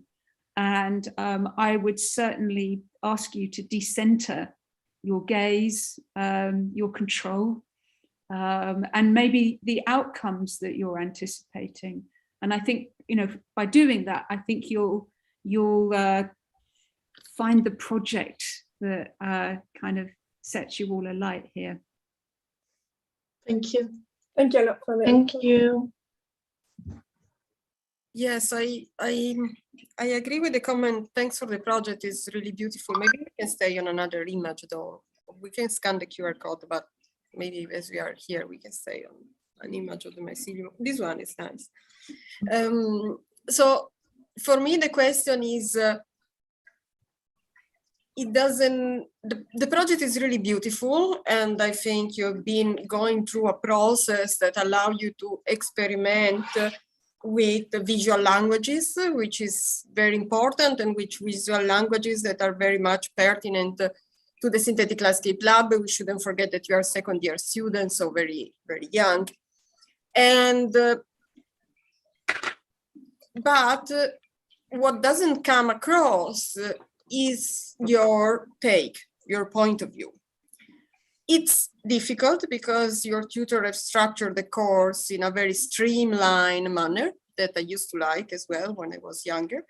And I still like, although sometimes I leave it a little bit more open to criticalities. But it's important in all projects to be able to take your critical point of view if then you have to use or deploy these languages in future projects. Meaning, if you want to carry on this cultural discourse and have a contribution, it's very good what you've done until now. It's very good that you have learned about the visual languages, but you should, and although I'm a defender of visual languages, and I always insist that they're a very important point, I need to say here that you need also to develop an awareness of what are the weak points, what can be your point of view, how can you bring it forward in the next project? Otherwise, at the first difficulties, you will drop it. And we don't want that. We want you to be able to bring forward a discourse, contribute to the discourse, and eventually surprise us. Because, being a supervisor is not telling you what to do, is giving you the tools for you to entail in a conversation. Okay? There's been question of entailing with conversation with the human and the non-human, question of mutualism, but it's also a question of how do you entail in a conversation with your supervisor?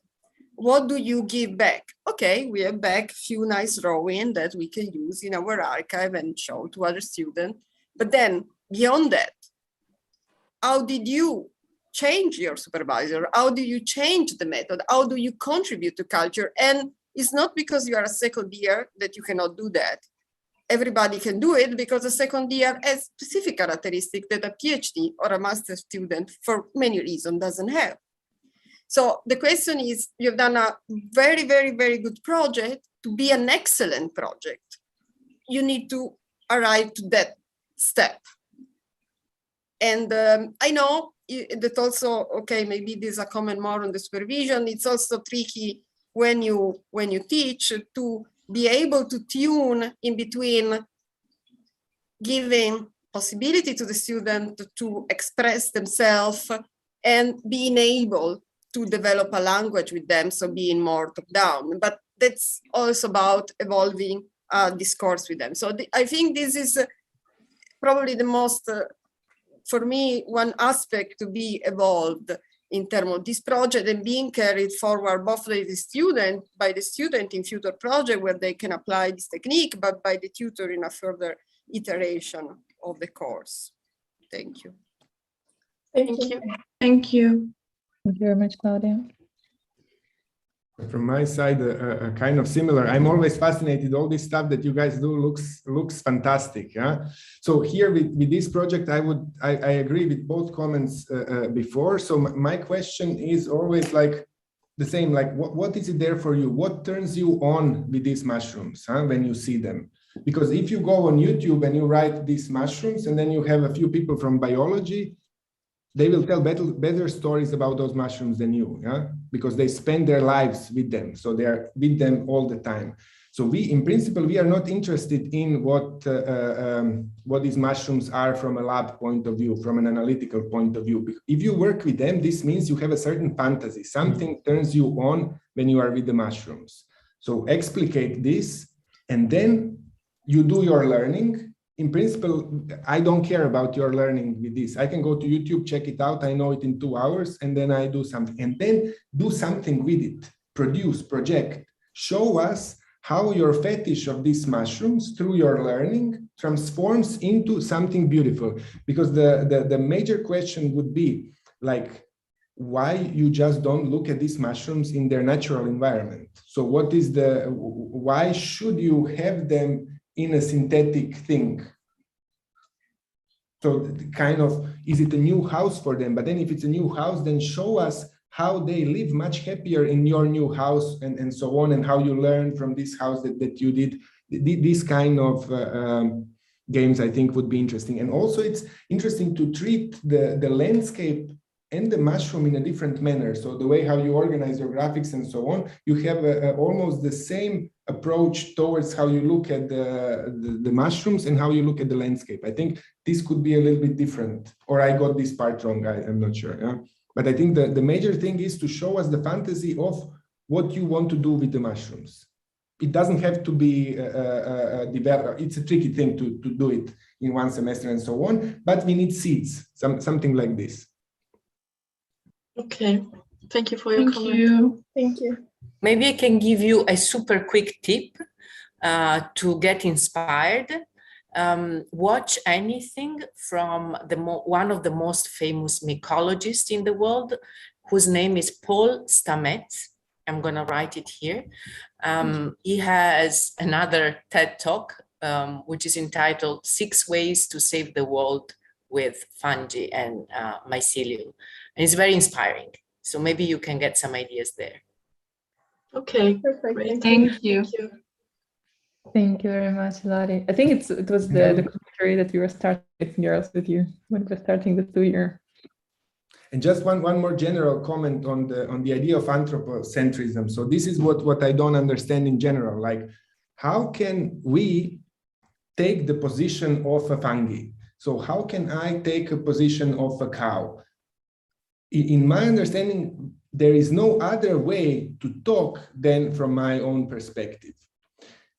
What I can do is to talk to this other object and to treat this other object with full respect. And I think this is what makes it, because if I want to take the position of this other thing, then I'm trying to create an objective ground, and then we are directly in the lab. So we are kind of from above. This means I can go out. And I think what the complex world with the biology, quantum physics, mathematics that we have today, and so on, is exactly about not allowing us to step out.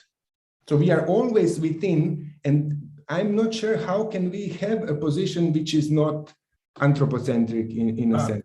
I think I can join you in this discussion because this was my also comment, and but I think I know the answer, and the answer is basically the research that we were doing.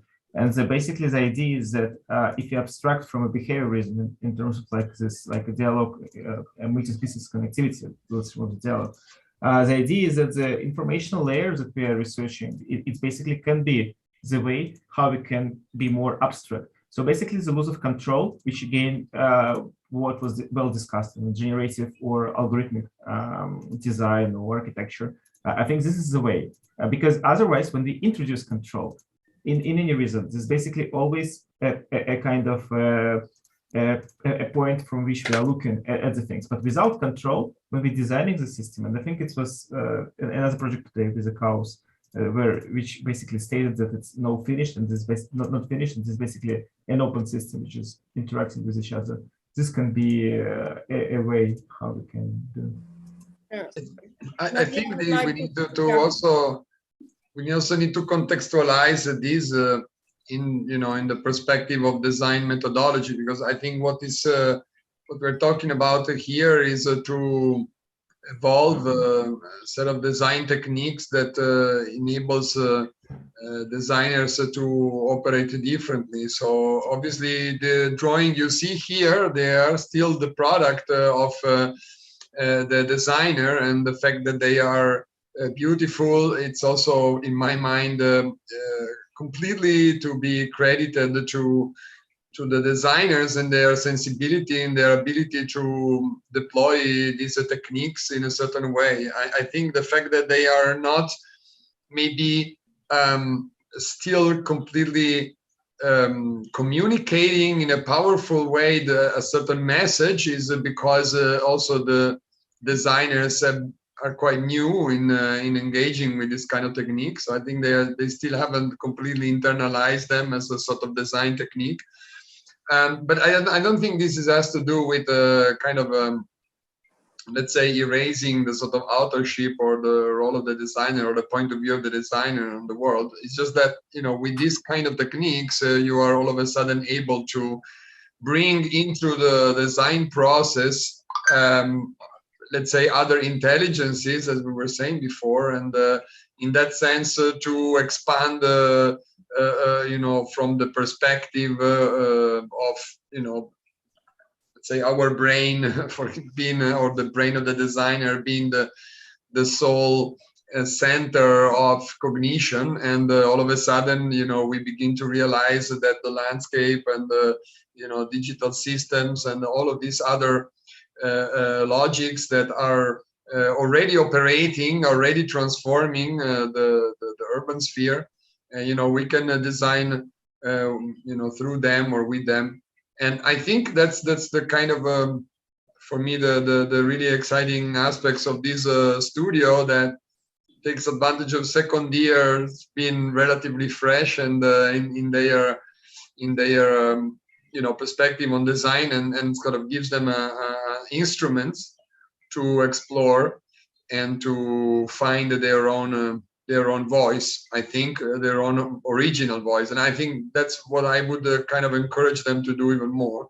When, especially during the presentation, I mean, there were a lot of moments in which your presentation had a certain poetic dimension to it, even a certain critical dimension to it. But then there were other moments in which all of a sudden you were talking about, your bedroom and the microscope and rhino and whatever, in which, all of a sudden I think the whole thing was kind of collapsing, and it was just feeling like you were doing some kind of homework. So I think that's for me the crucial aspect here, is that you just stop doing the homework, and you realize that now you have a really powerful arsenal of tools and techniques, but still you need to appropriate them and deploy them to communicate something about you, about your point of view on the world, on the landscape, on the issues that you may find in it. And then maybe the last thing is, for me, was very interesting. I don't know exactly this drawing, how is it titled, or this sequence of drawing. I just read it, catalog 10 VVVVV style GAN generate data set. I don't think it's the best title or the best way of naming a drawing or a sequence that is potentially very intriguing. But I kind of like to read this kind of a blurring of the intelligence of the landscape and in its systems with the mycelium. I think on one side, this is a notion that we've been hearing many times about, the mycelium being this web underground, etc. But I think that to express that through this set of drawings, these sequences, it's a very intriguing. I think you could have speculated a lot more in terms of how do you see the intelligence of the landscape and the mycelium as an organism that inhabits this landscape to effectively, communicate, influence each other, etc., etc. I think these drawings have the potential to do that, to do it in a way that I don't think any YouTube video or scientist talk I have seen before can do. And I think that's the uniqueness of what you're doing, which is by no means inferior to any one of these point of views and approaches. And I think that's the other thing that you have to realize, that you may be amateur mycologist, but from now on you are professional designers with a unique tool set that only a few people in the world have. So I mean, you kind of need to also be unapologetic about it and kind of take stand and say, hey, there's no YouTube tutorial for this kind of stuff, because this is the unique stuff that I have developed, and the sensibility that I have developed with it, it's unique. And then just describe it like that without talking about rhino and the bedroom thing. The last comment, then we go to the next project, is on the anthropocentrism. I believe the comment was not referring from the student to the fact that they have necessarily, as designer, a non-anthropocentric point of view. They create a non-anthropocentric design mechanism that allow multiple agencies that are human and non-human. On the other hand, even as human in terms of design, we took an anthropocentric point of view more or less in the Renaissance. Before, the way we interact with ecology and the planet was rather different. So not because I'm human, I cannot take an anthropocentric point of view, or I cannot entail in a non-anthropocentric conversation. That's a philosophical point of view, but in terms of design, I think the point is to move from anthropocentric design perspective, focus on the human in terms of aim, but also in terms of design technique and design method, to a machinic system that allow multiple agency and non-anthropocentric view on how we transform the planet. Can I just quickly say something about the de-anthropocentrization is not about getting rid of the human. It's about appreciating its role within an ecology, as Marco and Claudia just beautifully said, within an ecology of multiple agents which create a world of events. And so the deeper that we dig into those intelligences and bodies, the more information and kind of design options are open for us. So that the world informs us about what is possible. So I think it makes you a designer that's really able to be receptive to unconventional outcomes. So I think it's a very creative position to hold. But anyway, it doesn't mean no human. Beautiful discussion. Thank you very much, everybody. Thank you very much, Leah, Thank you. your team, for your work and for the presentation. We need to move on. And we start the last presentation before the lunch break of Design Studio 3, the Bachelor of Design Studio 3 and Master Studio Design 4, joint presentation of the project Mesocosm Reef by Amy and Josephine.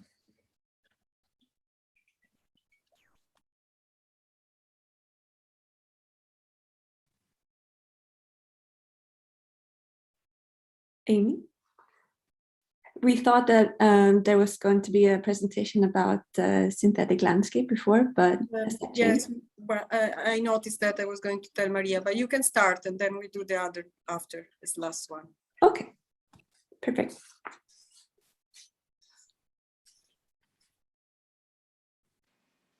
One moment.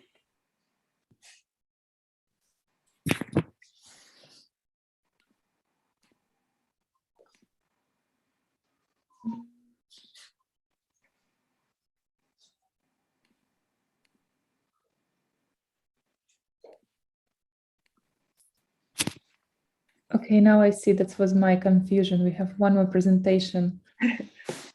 Yes, I see.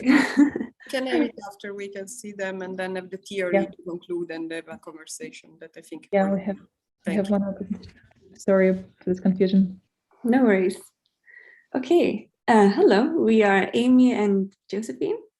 And our approach to the topic of terra farms this semester brought us to the idea of a farming system, another type of a farming system that would produce in a more holistic way, taking into consideration the many assemblages which are usually overlooked by humans. Ecosystems around the world have been impacted by the Anthropocene, and one suffering immensely under the effects of human-induced climate change are coral reefs. Large-scale bleaching events, increased tropical storms, and pollution have deteriorated the health of reefs around the whole world.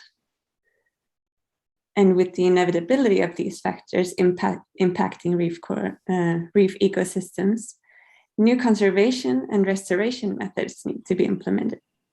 Fishing bans, coral nurseries, and added substrates have been implemented in many locations around the world already. But there aren't as many groups approaching this issue at a larger scale. And breeding corals for release onto reefs has been proven to be a scalable, replicable, and advanced method for restoration, and has also laid the ground for our concept of this project.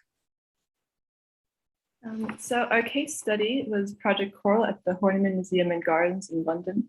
They developed a closed system mesocosm aquarium design that utilized microprocessing technology to accurately replicate environmental conditions for coral spawning. They were able to produce large numbers of coral larvae and juveniles for research purposes and reef restoration efforts. This was an exciting experiment which inspired us to base our project on the spawning method. Coral spawning is a very complex process triggered by natural factors. Once a year, on cues from the sun, moon, and ocean temperatures, entire colonies of coral reefs simultaneously release their tiny eggs and sperm into the ocean. They develop into coral larvae, which float on the ocean surface, some for days and some for weeks, before dropping to the ocean floor. Then, depending on seafloor conditions, the larvae may attach to the substrate and grow into a new coral colony. This process can be seen on the right here. These are the images from the experiment that was done at the Horniman. So, and at the Horniman, data from specific locations for the three main environmental triggers for coral spawning can be entered into the system. So the solar irradiance, the temperature, and the lunar cycle. Then other marine species and nutrition for the coral are also replicated to create an ex situ mesocosm far away from the origin site of the corals, which was from the Great Barrier Reef in Australia. Through this controlled environment, corals can be trained to spawn outside of their natural release states, increasing their chance to settle and grow in the ocean. Then to implement this technique on a larger scale, a fitting site had to be found. We first analyzed multiple reefs around the world using mapping tools from websites such as Allen Coral Atlas, Earth But No School, and the Living Oceans Foundation. We derived useful information from all of these sites to assist in our research and analysis. The Living Ocean Foundation provided detailed reports and maps recorded with drop cams and acoustic transducers placed in the water to train satellite depth and deviation model to construct an accurate bathymetry model. Photographs of corals are imported into a CPCE software for identification and training the software to map benthic composition. Most in situ coral farms require a large amount of manpower for collecting data. Divers currently spend hours every day mapping reefs. We imagine a scenario where scientists do not need to intrude on the ecosystem as much, using drop cams and machine learning instead. Scientists would be training the data since accuracy is extremely vital at the beginning of such a process. But eventually, this task could be taken on by locals looking into getting involved with the project. And the site we have chosen for our project is in New Caledonia, an island in the Coral Sea east of Australia. And more specifically, we are focusing on the area of the Great South Lagoon. And after analyzing the benthic composition of the Great South Lagoon, we found that the conditions at the Isle of Pines to be a suitable site to analyze. And the benthic makeup of this site includes mainly coral rubble, as well as intact coral reef. And rubble is mainly the skeletons of dead corals in combination with other substrates of the seabed.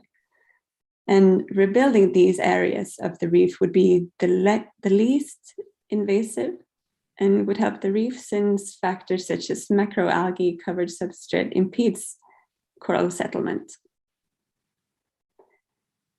And in order to analyze the transition between land and sea, this area of the Isle of Pines was chosen.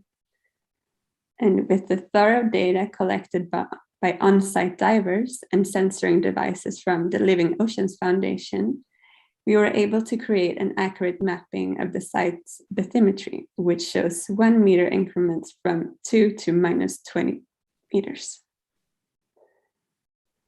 And from which we derived a topographic map to use for our analysis of flow lines with the grasshopper. So the surface currents are influenced by the weather, the tides, and the seasons. In New Caledonia, the coral spawning event naturally occurs once a year around the middle of November until the middle of December. Since the spawns are released on the 6th day after the full moon, we conducted a study of the currents around this lunar event of each month of 2021. We recorded water surface temperature, speed and direction, and mapped the flow lines. Around the spawning event, the tides tend to flow inland and north. This would increase the chances for larvae settlement on the rubble areas along the coast, allowing the current to take control. Additionally, since we would like to conduct 2 spawning events in 1 year, the tide for March also looks promising. More studies and research would need to be carried out for this, but for now we decided to focus on the tide in November, which is when the natural event takes place. We then analyzed the currents in the weeks before and 3 weeks after the spawning event from 2017 until 2021 to see how it would shift before and after the full moon. The closer analysis also confirmed the tendency of northeast tides around the spawning events. And since much of the Isle of Pines coastline consists of coral rubble, the current will be able to distribute the larvae across these zones. And we noticed a close relation between the bathymetry and the currents, especially how this particular current collaborates with the seascape and also forms it. We need to understand how other agencies perceive the planet, and the pattern of our design is strongly influenced by the structure of sea fans, which develop a net-like branching system to intercept nutrients in the current. Adhering to the benthic zones and adjusting to the changing surface currents of each month, we are creating an empathic design towards different agencies. During her lecture on aesthetics in the landscape theory course, Dr. Lara Di Carlo mentioned that if we were kind with otherness, then it is easy to figure out how to work with each other. We are approaching this design by considering some of the many agencies involved in the creation of a reef. And to assure the health of the reef system throughout the entire expansion process, AI can be implemented in monitoring the area. And we want to combine machine learning intelligence with ecological intelligence to create a beneficially resulting growth pattern. CycleGAN is, in this case, helps visualizing the seascape in a realistic manner through the satellite input. This was our first failed training, or the one before, from which we hope to figure out which images worked best as inputs. And the next are the images we derived our inputs from, a satellite map, the bathymetry with integrated seascape structure, and the height map of the bathymetry. Also, the coastal zones were taken into consideration for an optimal reconstruction of the input satellite image. And the results so far have not been perfect, but they demonstrate at least the direction of what we are attempting to achieve with CycleGAN. And the aim is that the training should be recognizing the rubble areas while mimicking the branching pattern of the current. And we hope that we will be able to continue on the project and explore more data which can be fed to CycleGAN and imagine this pattern. And using networks of cameras and sensors, crucial data such as fish population, abundance, species biodiversity, coral growth and coverage, surface currents, and water temperature can be collected and mapped. So in these visualizations, the structure has become part of the seascape, observing the non-human as model to influence the human. The abstract visualization of the new seascape encompasses the existing coral and growing through the rubble. So we also want to demonstrate a vision of how larvae would flow along the structure of a spawning event. And this is where we let the other intelligences take over.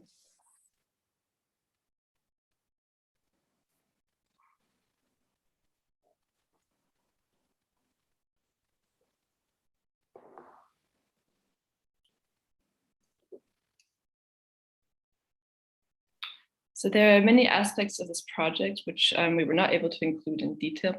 But if we had the opportunity to continue in the future, we would like to, we find it exciting to implement these themes. So thank you very much. Thank you. Thank you. That's a beautiful presentation. I invite everybody to jump into the discussion.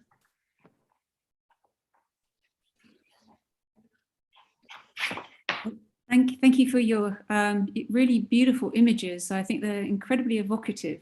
And looking at them, I'm really struck by the history of computation coming from the loom. And what I see in your project is, so if the loom with the warp and the weft and the punch cards that told us about spatial intervention would provide, let's call it a dynamic key for fabric making.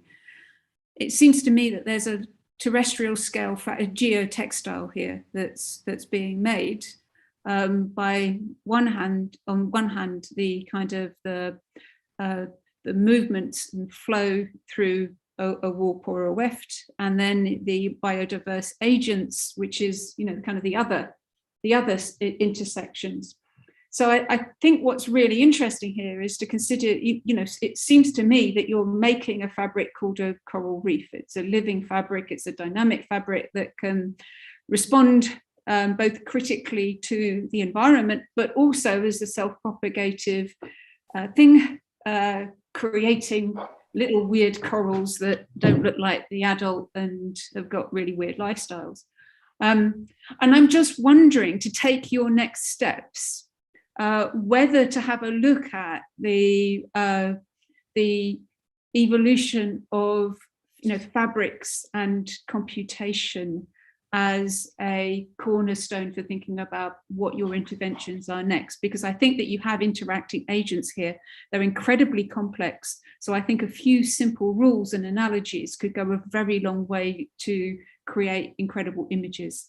And once you have a system for being able to, bring together those intersecting worlds, you can start to really detail points of confluence and actually show us how these kind of ecological fabrics are produced by this choreography. And here there is a soft control, so that it is highly de-anthropocentrized, but it doesn't mean that there's no design there.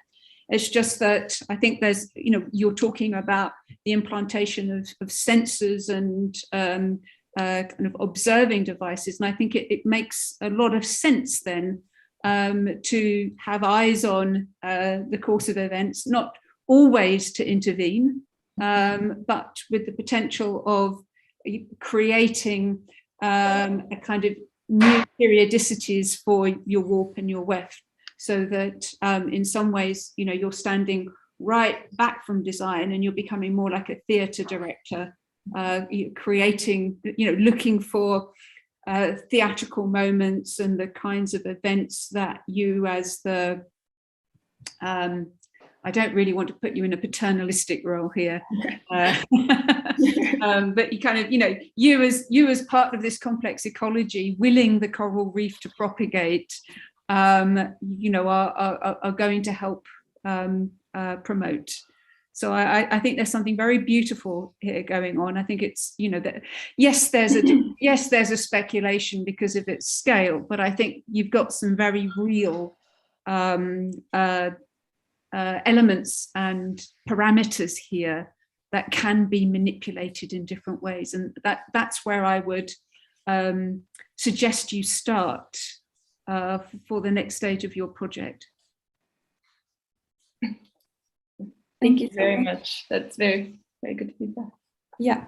I think I may just quickly jump in, and I would like to congratulate you for especially for the research that you have done. I think this shows very clearly how if you actually conduct serious first-hand research, then you can essentially develop projects which are much more significant, and I think that's probably also, I think it can be said for the previous group of the buffalo. I felt also that context was very well researched and also in a way personal. At some point you just feel like you have reached the point in which you know enough about the different actors and projects and systems and softwares that are involved already into this topic, and so that you can really begin to become yourself an active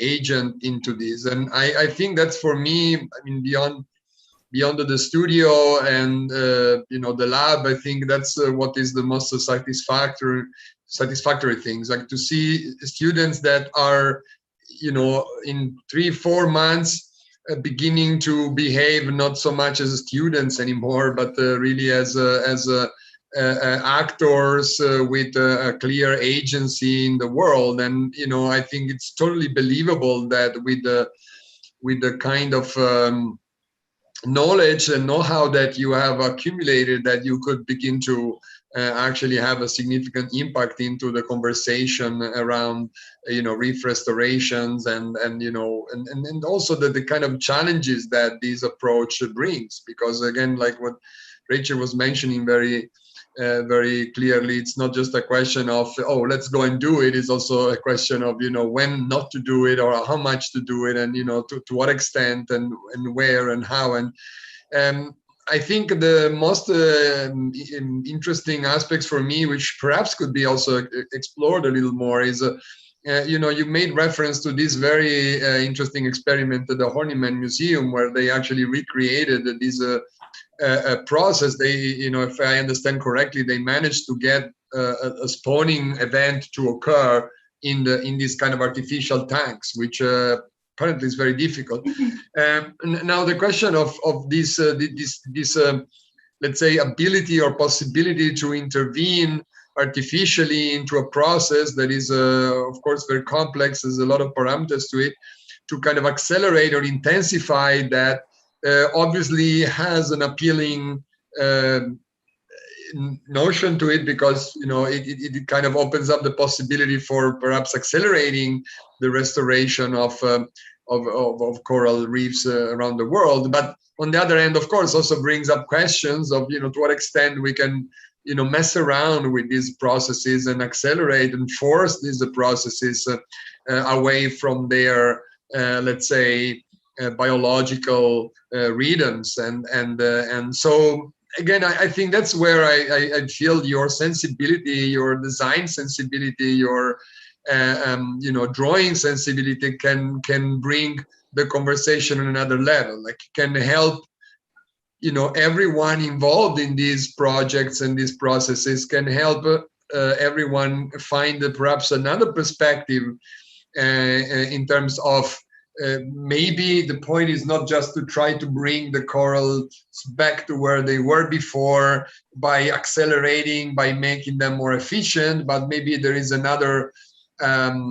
platform that we can construct to engage with the intelligence of these reefs, to engage with the multiple systems that are part of these reefs, and to even begin to visualize future scenarios from a different perspective. So I think that's for me the kind of beauty of what you have done, and also the value of what you have done. And I mean, definitely the part that concerns the application of machine learning, I think is could be pushed a lot further. And again, I think in the sense of helping you and everyone visualize materially what these reefs may look like, but also test the scenarios from a perspective that is not necessarily dualistic in terms of, either we bring it back to what it was before, or we kind of create a totally artificial pool that we control 100%, like if it was a tank in the Horniman Museum. Obviously there are multiple in-betweens that I think are the ones that you are opening up, and that I think if you can continue in the process of tuning the tools to visualize these elements more and more, and therefore become much more specific in terms of what are the kind of frictions, what are the elements of complexity that are involved into that, the potential shortcoming of a process of artificial acceleration or artificial insemination of these reefs. And I think that will be a unique contribution. I think and it's very exciting. To me, to add also something to what Marco said, which I think is very important, there is a need to increase the level of mapping that you have done in terms of the agency of the coral, because the coral system are colonies, but they are not one type of colonies. There are more than 70,000 types of coral systems, and each one has its own aesthetic intelligence, in the sense that it grows with different patterns according to different rules, different speed of the water, temperature of the water. And I think that it would be really interesting if you could start, let's say, augmenting the detail of your mapping in terms of including the specific identities of the coral reef that you are taking into consideration. And from this specific identity and from their specific way of living and of interacting with the environment, then start to differentiate, as Marco was saying. So adding complexity to your system through the specification of the intelligence that you are entering into action with. Thank you very much. I need to rush a bit. Thank you very much for the beautiful. Just a little bit more. You cannot expect me. Just few fast comments. I agree with all these things. I think what for me was fascinating with you guys is, I think the way how you set it up was fantastic. So you talk about kindness, cohabitation, many actors, and then you talk about machine intelligence in relation to natural intelligence. So this as a setting I really like. Then the second part, in my understanding, and I have here a kind of a small problem, is too analytical. So I don't think this is not called the analytical landscape lab. It's called synthetic landscape lab. And I think synthetic is very interesting because synthetic is not natural and it's not artificial and it's not analytic. And it's about putting things together. So then again, what do you do? What's your drive? And I think here the machine intelligence becomes something very interesting, because in my understanding, machine intelligence can never create. So machine intelligence will never give you something new. It's always bounded and works within a specific data set that you have. So if you have images of corals, you will only get with these guns in between images of corals. Yeah, and you will always stay in this realm. Or you can, for instance, cluster things and so on, then you can pinpoint to different points. But the limits of machine intelligence at the current setting are that you are always bounded within the data set that you have. So I think in a sense of being synthetic and in a sense of creating a farm, you need to give a kind of a fantasy where you want to go with these things. But I think this with machine intelligence is very important to keep in mind that you are always confronted to a certain media, a certain data set in a certain moment. Yeah. I need to make a small comment on that, more methodological. Thanks for the observation. In a way, the question of the analytical is tricky because it depends how you see analysis, and this tricky is controversial on how the student also interpret it, so it's good to raise this. It is part of the synthetic landscape lab to deploy computational tool and analytical tool to go beyond technology, as I said before, to connect the scientific with the speculative. Yesterday, in the jury we had yesterday, we quoted Italo Calvino that in one of the imaginary city novels described Turin, which incidentally is the city where I was born, as a city that is so obsessively entailed with technology. At the time he was talking about Turin, that become almost poetic, create a different culture. The question, and I think this is a description that probably because I come also from Turin, I'm particularly interested in, when the deployment of computational tool becomes a way of an alternative reading of the reality and is not there to be analytical in the traditional sense of breaking things apart, but to be analytical in a way that seamlessly become synthetic, become another language. In the same way, it's true, when we apply machine learning, there is a set of conversation that comes about. But I like to interpret and see these as conversation, not as predetermined result. When I entail with a coral, there are a certain type of behavior and tendency that comes about. when I entail with one of the researchers that work with me, Maria Kapsova rather than Teresa Groskova of other, there are a set number of conversation that comes about, not other. There are behavior that entail, they can change, they change all the time. Similarly, I like to see machine learning and algorithm as elements that, of course, they're bounded to machinic behavior, but a behavior that evolves in a conversation, which is, of course, framed because we are all materially framed. And we have all specific tendency, but it's not more framed, necessarily more framed than other conversation that we can entail with human and non-human. And in this way that we wish the student to engage with this mechanism and with this form of intelligence to try and open up how design can contribute. This was to give a little bit of a framework.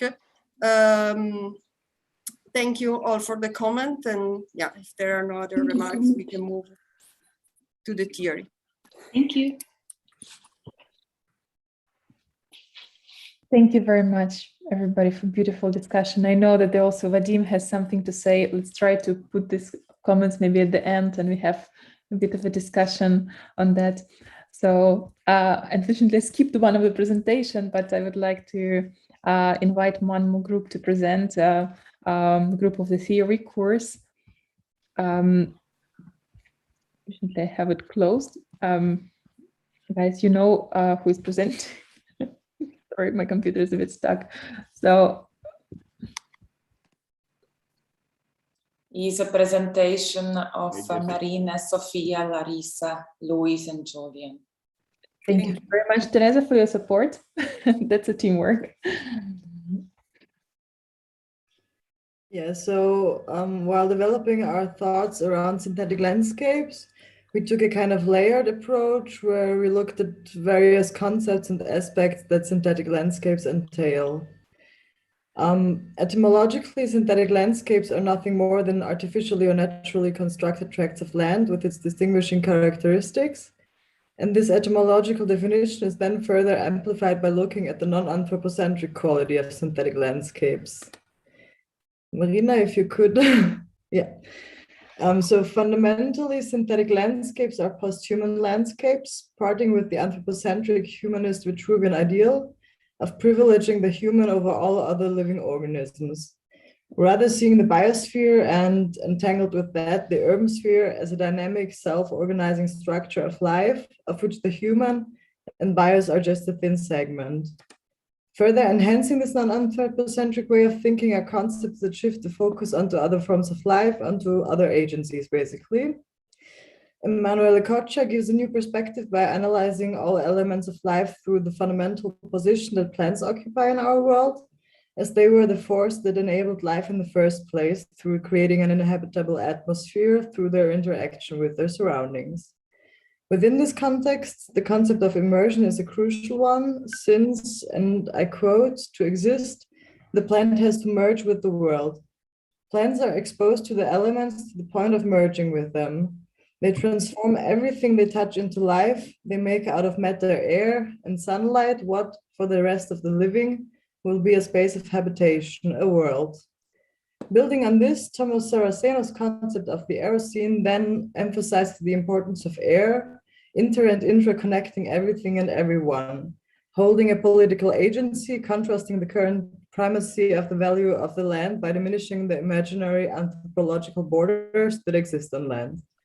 The importance of air, especially in the sense of an inhabitable atmosphere, is, for example, captured in Ecologic Studios' Photosynthetica, where an urban curtain was designed to capture and store CO2 molecules and air pollutants within algae, filtering the air through this process and then releasing the filtered air back into the urban atmosphere while growing the algae into reusable biomass.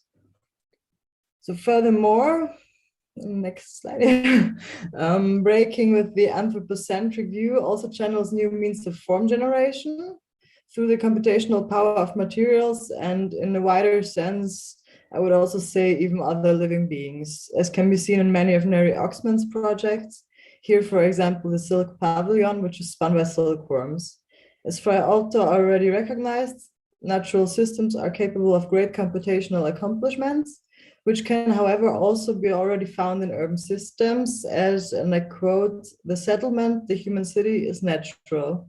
To recognize it is a natural science, to tend it is an art, analogous to horticulture. This cannot exist without knowledge of the plants, soil, and water involved. The art of urban development requires knowledge of all living organisms and nature, of non-living nature, the present state, and the possibilities of technology. This reinforces the idea of synthetic as constructed not only by natural, but also by artificial means, or even by a concoction of natural artificiality or artificial naturality." So, next slide. So the next layer of our definition is based on ecology. And so to begin with, it has to be clear that ecology is an entangled symbiosis of the environmental, the social, and the mental dimension. And as Felix Guattari said, we need new social and aesthetic practices, new practices of the self in relation to the other, to the foreign, to the strange. A whole program that starts, that seems far removed from current concerns. So this picture of Super Studio's Superface is a model of changing the mental attitude, a critical attitude towards the activity of designing, and it's about reconnecting to the earth. So this grid is continuous, but not homogeneous. The landscape in this sense becomes artificial. And in my opinion, it's also an example of a radical rethinking that also Guattari was demanding. So this interconnecting of Guattari's 3 dimensions can be seen as an iceberg. The layers a landscape can be looked at, but it's not only the perception of the landscape that is constructed, also the landscape itself. So a synthetic landscape in this sense can be created by an artificial, natural, human, non-human agent, or the combination of these different agents. So, and through processes of heterogenesis, a synthetic landscape can be developed in an ecological sense. That means that individuals have to become more and more united, but at the same time embrace difference. Next. An ecology without nature emerges as well as a city without architects. So I claimed, I compared the claim of Martin and Zizek of an ecology without nature to Andrea Branzi's or Super Studio's critique on architecture as a discipline. Also nature in this sense must get a new role. There has to be action, and it's about opening up and acknowledging that anything is possible. The environmental dimension could be seen as the process of getting rid of nature in a kind of pure sense.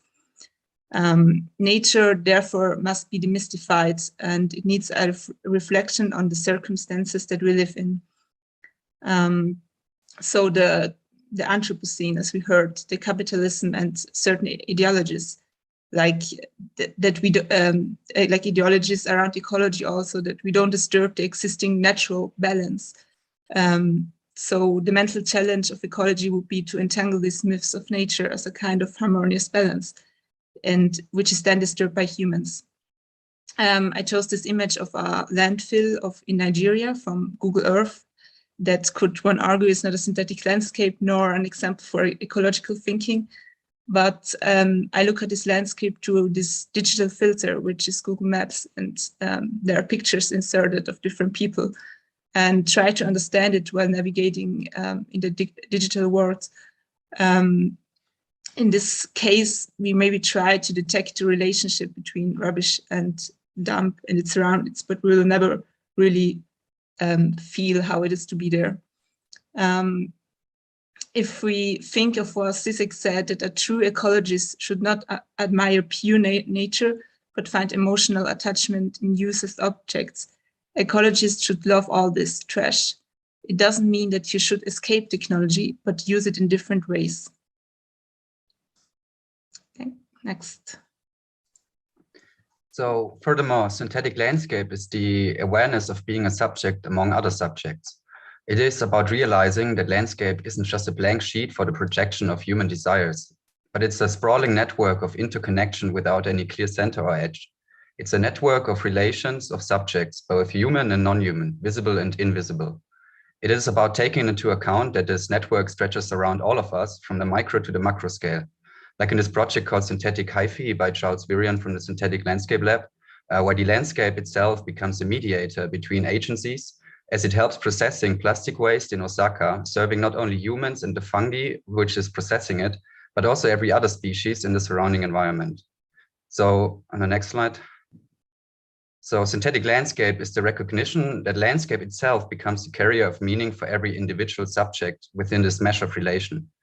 So von Uxküll says, and I quote, "Every subject spins out, like the spider's threads, its relation to certain qualities of things and weaves them into a solid web which carries its existence. Each and every subject lives in a world in which there are only subjective realities and that environments themselves represent only subjective realities. So synthetic landscape involves not only accepting, but promoting and encouraging these realities and qualities of things. The aesthetic of these things lies within the ability of every individual subject to perceive these qualities and become the apparatus of each intelligence. The interrelation between all these realities therefore creates synthetic landscape through coexisting and cohabitation to mutual benefits of the subjects. The picture you can see is by nature photographer Sean Miller, who's taking pictures in Okinawa in Japan of trash he finds at the beach and explores how different non-human agencies are interacting with what humans have no meaning for anymore, but become an integrated part of the species environment. In the end, it's about realizing that landscape is not only water, rocks, and trees, but also thoughts, wishes, and fantasies inside human and non-human minds. So in my definition of synthetic landscape, it is combined with a project of denaturation of ski slopes.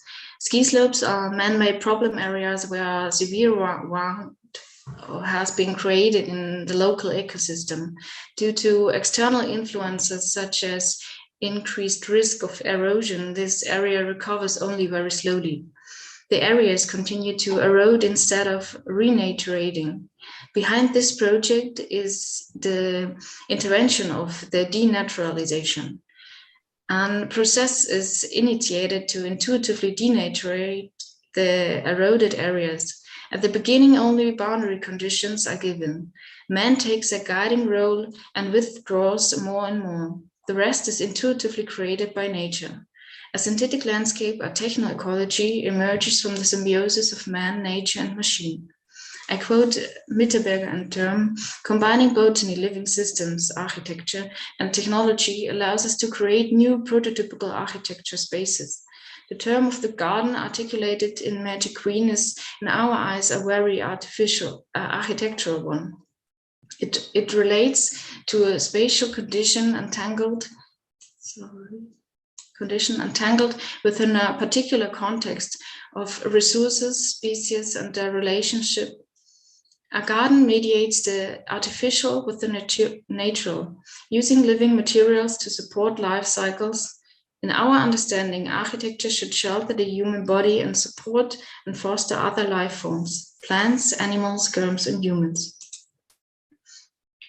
Again, this process fostered the idea to promote the autonomy of environmental processes and non-human species by using novel technologies to free ecological systems from human intervention with the advent of new autonomous deep learning technologies and robots will begin to envision such new wild environments that have the potential to operate independently and new wilderness.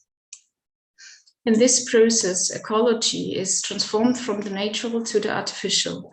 A new form is emerging, ecology without nature. Through algorithms, a new ecological landscape is created that inextricably links the human with the non-human. The separation of human intervention and machine productivity is impossible.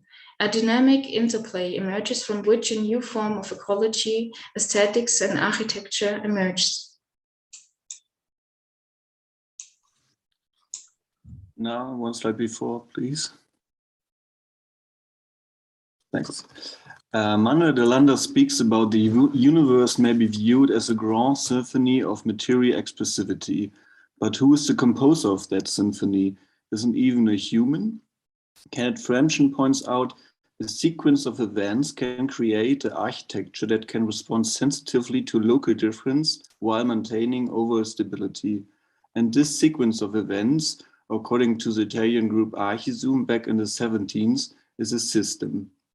And I quote, "The idea of an inexpressive catonic architecture, outcome of the expansive forms of logic and the system in its class antagonist, a liberating architecture corresponding to a mass democracy, devoid of demos, devoid of kratos, people in power, both sensuousness and imageless."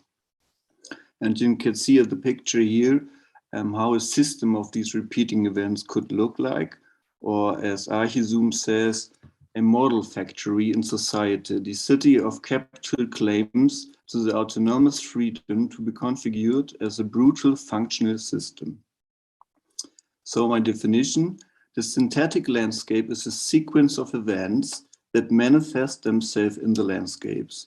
These events become metadata, and the landscapes become the network of the globalized digital world. Enabled by the algorithmic quantification of effects, hidden layers determine our landscape in a decade of post-humanism. The object, the architecture, the city, and the landscapes are product of our input into this globalized digital world. Can you go to the next slide? And we can see already that in the landscapes. Places like the gigantic greenhouses in Westland in the Netherlands, or the giant data farms in the Tohau Rhino Industrial Center in the desert of Nevada, are alienated in the landscapes created by algorithm. And you can see this Tohau Rhino Industrial Center here in the picture. And these are really like huge, gigantic building with less than 1% of transparent facade, without context, even without parking slots. These buildings are truly made for machines, not for humans. And Rem Koolhaas called this post-human architecture. And I quote, "A new architecture is born beyond our attention, without any symptoms of humanism. We can get rid of handicapped access. There's no reason to allocate them. There's no entrance. There are no users. There's no tradition. Not to sabotage process is the only ambition. There's no context. There's no exception. There's nothing. But the implication is exhilarating. This coexistence needs new words. Things, space, things in space. And the human has to understand their post-humanism role in this world. As Rem Koolhaas asked in the end of his book, AI or dictatorship, AI equals dictatorship, AI plus dictatorship, or AI multiplicated by dictatorship? Will AI offer us the ability, the alibi to be done with humanism? And I think it's up to us to find a hybrid landscape, benefiting not only the human, but the animal, the machines, and also society. So lastly, we wanted to show you some thinking of Hui Yak, that he was saying that the thinking of globalization that we have tries to find only solution with acceleration, and it's not the same as the planetary thinking that he proposes, that demands for diversification to three notions that I wrote here. So firstly, it's the biodiversity, that it's a relation between humans and non-humans. So the human species is a part of a larger system, and its relation has to be renewed. And secondly, the new diversity, which is the fragmentation of the noosphere, so a diversity of thinking. And lastly, and a very important notion, the technodiversity, which is conditioning the both above, the biodiversity and the new diversity. So technologies should not be seen as not neutral and a universal force, and it's about celebrating nor demonization of modern technology, but rather a wish to radically open up the possibilities that technology bring for biodiversity and new diversity. So in this picture, for example, you can see a prototyping project from the University of Virginia. It aims to develop a loose couplings between machines and plants. And the outcome can be seen as highly cultivated wildness, as the logic for management is foreign and not easily understood by the humans. This example shows how a singular vision of technology promotes only a monocultural approach and eliminates other possibilities that species can connect and interact. And therefore, it's important to preserve this, or to create this technodiversity, because it's a media through which different agencies interact. And to end the presentation, I want to read you the quote from Hukui, where he tries to explain planetary thinking. Planetary thinking is not about the preservation of diversity, which posits itself against external distractions, but rather the creation of diversity. Planetary thinking is not a nationalist thinking. Instead, it must go beyond the limit of already set by the concept of the nation state and its diplomacy. The planetary thinking is not the Zen enlightenment or Christian revelation. It's the recognition that we are in and will remain in a state of catastrophe. Biodiversity, new diversity, and technodiversity are not separate domains, but are closely intertwined and mutually dependent. Thank you for your attention. Thank you very much. We will just shortly show our glossary, which you can see highlighted words in the layers of our definitions on the slides, and they are further explained in the glossary and can be read through. Yeah. Fantastic. Thank you very much for a beautiful presentation. I, as always, invite everybody for the discussion.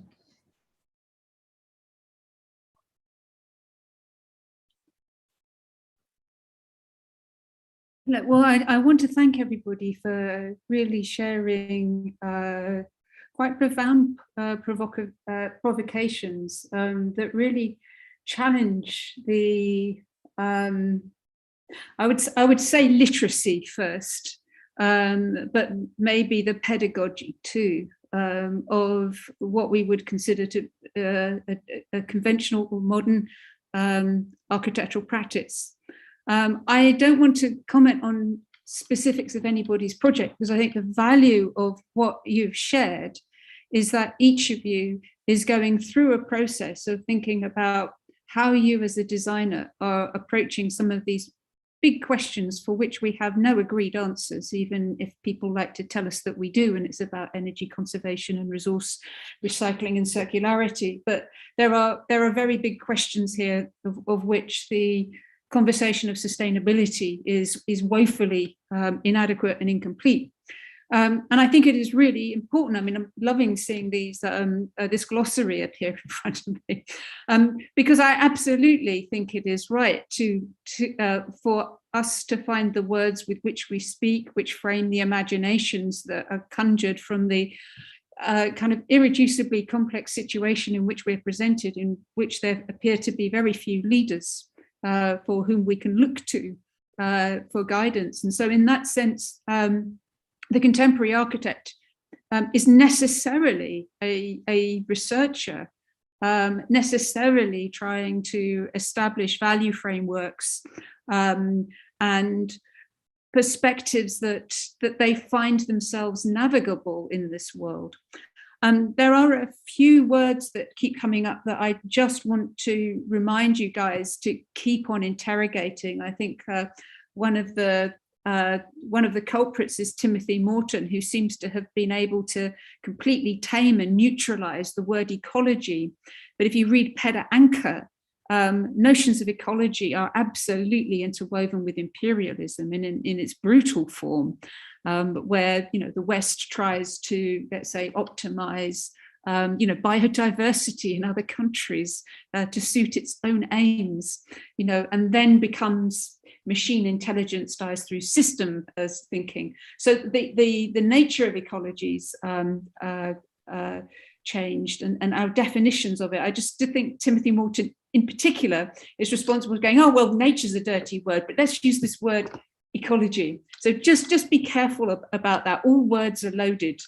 And then this position of non-innocence, that within design we necessarily have to adopt as was said earlier, I think Miro was saying this, we can't deny our humanism. You know, that's what we are. But we can, let's say, look to our egos and try and let's say, take the perspective of a bat or a mycelium and try to think along with, using some of these terms that are in the literature. I think, you know, you've got some great reading lists there. So I just really wanted to say, wow, you know, I'm not kind of pitting one view against the others, because these are very personal. I think they're necessary tools for you guys to develop design, really, really necessary. So again, just about developing the language, the ethics in particular, the ethics, because it puts us in a position of care, of politics, of economy, we are literally standing, you know, in some ways naked against a value system that is just so highly stacked against us, with effectively the super rich at the top and, you know, people in the developing countries at the bottom. And we're kind of, you know, way up there. But I think that, you know, what's important to us is really important. When we've heard presentations earlier about, you know, cities producing 60% of greenhouse gases, you know, carbon emissions at, you know, global carbon at 40%, all these kinds of figures, you know, we're actually contributing to that. So that position of non-innocence requires this resynthesis. And I think that's the really key thing about this synthetic landscapes course. It's really inviting you guys not only to smash together, you know, many of these concepts, to tear them apart and kind of constitute them in new ways, but also to observe our own blind spots. So it really, you know, I think, unlike, let's say, critics like Patrick Schumacher, who would say that the architect is apolitical, I would say that you guys are deeply political. You have to be. You have to inhabit the polis through a design diplomacy that is necessary to deal with the parliament of things that Stengers and Latour talks about, where we are actually part of a system and not authors of it. So I think those works are really provocative, and I hope you continue to develop them for the rest of your lives.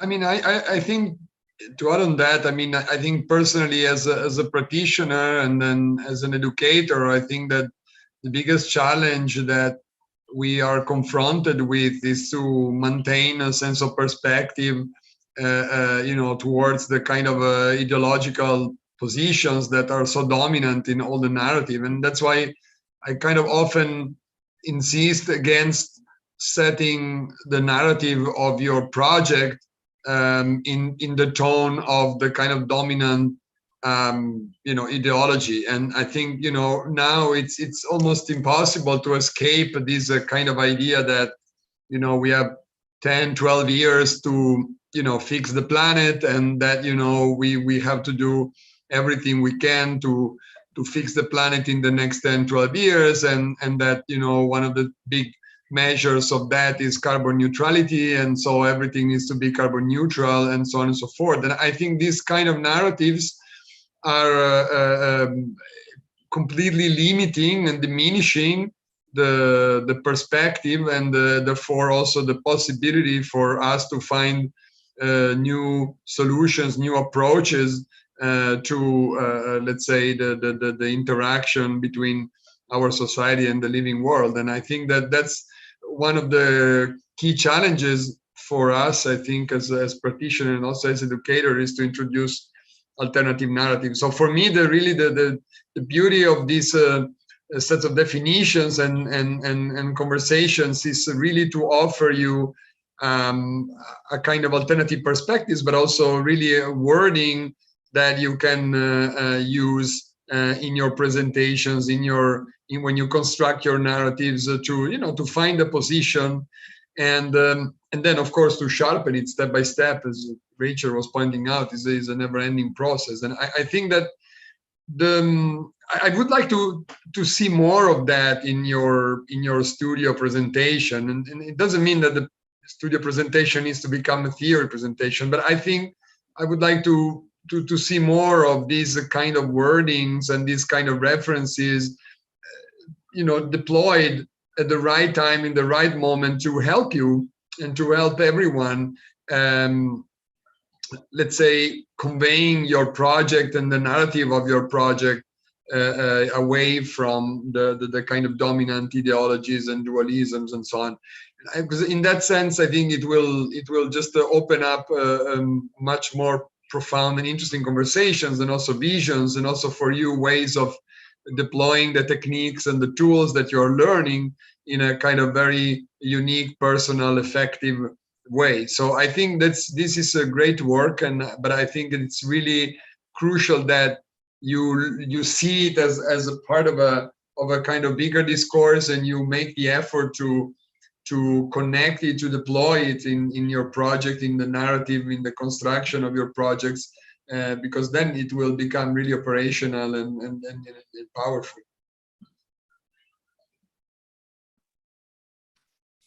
From my side, I agree completely. I think just work with this and work on your projects with these kind of things. And I love this kind of glossaries. This is fantastic. Huh? You start developing things, you give a spectrum of things that you are working with, and then ask yourself, for instance, what is the difference between the glossary, dictionary, and encyclopedic definition? Try to, for instance, think about this. These are kind of interesting topics. Huh? Glossary is set of words you work with. Huh? They are with you. Dictionary is almost like giving necessary definitions to words, while encyclopedia would in a way gather the words of the world to tell stories. This is by Umberto Eco. There is a book, From a Tree to a Labyrinth, that talks exactly about these differences. And then he has another book which is called The Infinity of Lists, which is a very interesting one. And here I would, for instance, on the way how you have the glossary and the spectrum of your presentations. And I think what would be, for instance, where I wouldn't go for trying to find definitions. So definitions always need to cut things and fix them in a way. How can we think of it in another way? For instance, we can have in a computational manner, we can have a low definition and a high definition. We can have low resolution, high resolution. So what would these things mean? Or for instance, if we are with encyclopedia is in a way a list of definitions. So you have a question, you open the encyclopedia, and encyclopedia gives you an answer. Another way of looking at the same thing would be Google. Google is a computational approach towards this. So you have a question, and instead of getting a definition, you get a list of answers. And through this list of answers, you have to choose which one you like the most.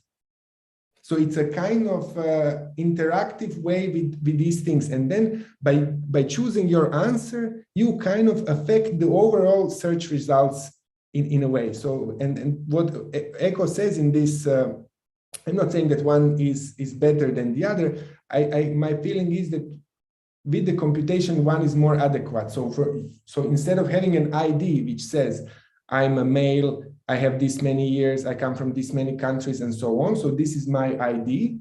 I can characterize an object by set of data, by indexes. So I can say, I like these books, I like that movies, I like this, I like that, I read here, I read there. And by collecting this list, which can be an infinite list of indexes of which are around me, you can get an idea who I am. And what's the most fascinating thing is that today you can operate on this. So this is operational way of working with things.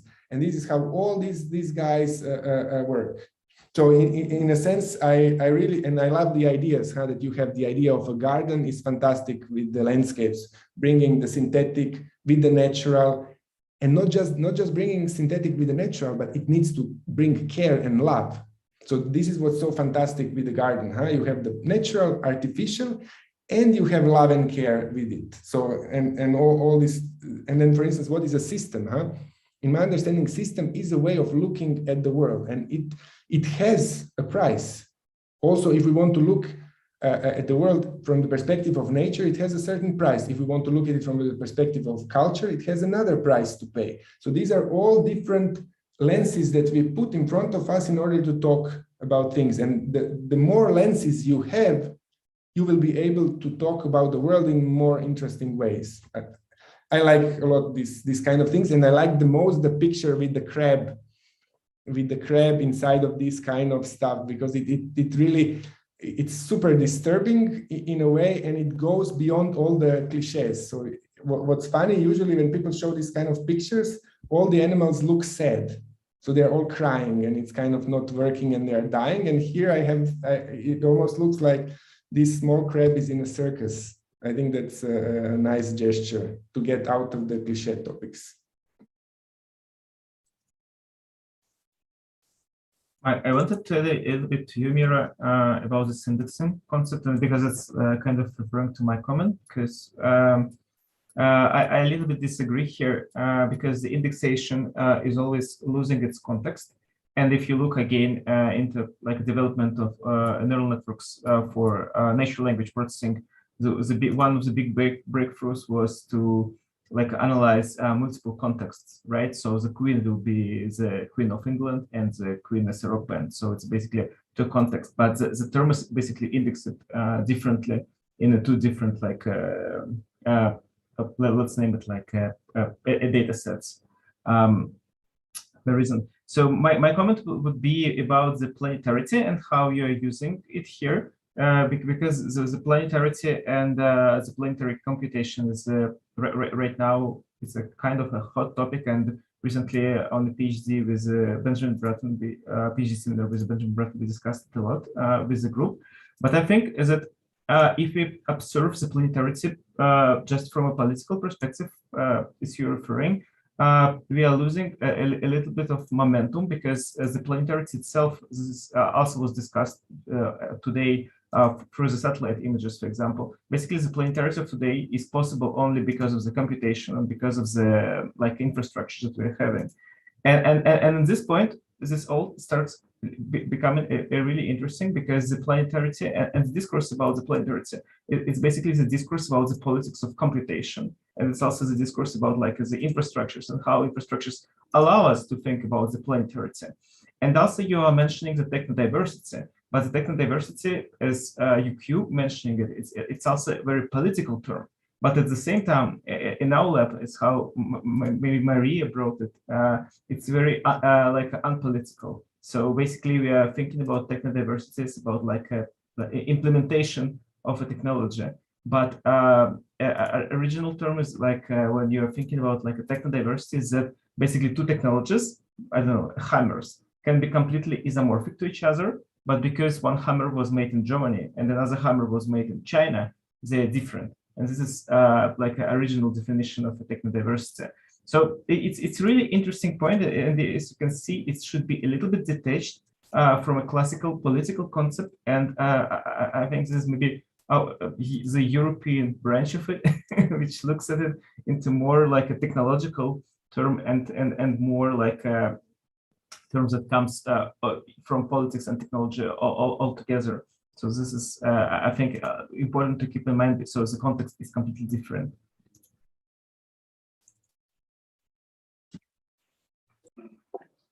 Thank you very much, Vadim, for adding on that. I think we're a bit over of the time. So since today, I was not commenting, but being a bit of a controller of the timing, I need to close this session of today. It has been a great pleasure. I think it was also great to close the discussion with this presentation. I think very beautiful work. Yeah, congrats to everybody with the presentation. Thank you so much for the discussion, dear guest jurors and dear team. Thank you very much for joining us, Rachel. It has been a greatest pleasure to have you. Thank you very much, Miro, for your beautiful comments.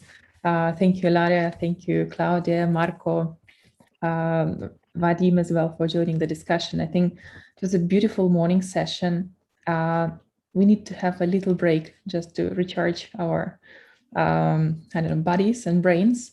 And I think we need to jump into the afternoon session in 45 minutes. I know that not all of the jury will join us, but we will have Melissa Steri and Anna-Rita Papeschi joining us in the afternoon. And of course, we invite everybody, if you still have time, to come back. We'll use the same link. Thanks, Maria, for moderating this morning session. And again, of course, there will be more comment and conversation on the issue of how design contributes to ecology and politics, maybe redefinition of politics, because the definition of polis was maybe in a different socio-ecological time, but I think we are out of time. I really did enjoy the conversation this morning. I look forward to continue on other platform. Thanks Rachel and Ilaria for the theoretical insight, and Miro for your comment. I think you're a bit new to our method. We will meet you again in the future, and thanks to all the tutors that contributed on the brief and technical level. And well done to the student. I think you triggered some insightful conversation on what architecture can contribute to synthetic landscape, maybe a little bit more. We will see you again for a wrap up, but we wish you to see some of you again. And we hope some of you will be able to carry forward this conversation as well in the future studies. Some of you will still stay with us, some other will maybe depart. It's ever in struggle on how to do that. Feel free to get in contact with any of us. And perfect, we also leave you with some reference that Rachel and Julia shared. We will send it to you. Perfect, see you soon. Nice to see you all. Bye-bye. Thank you, bye-bye. Bye-bye. Bye, see you soon. Bye. Bye. Bye.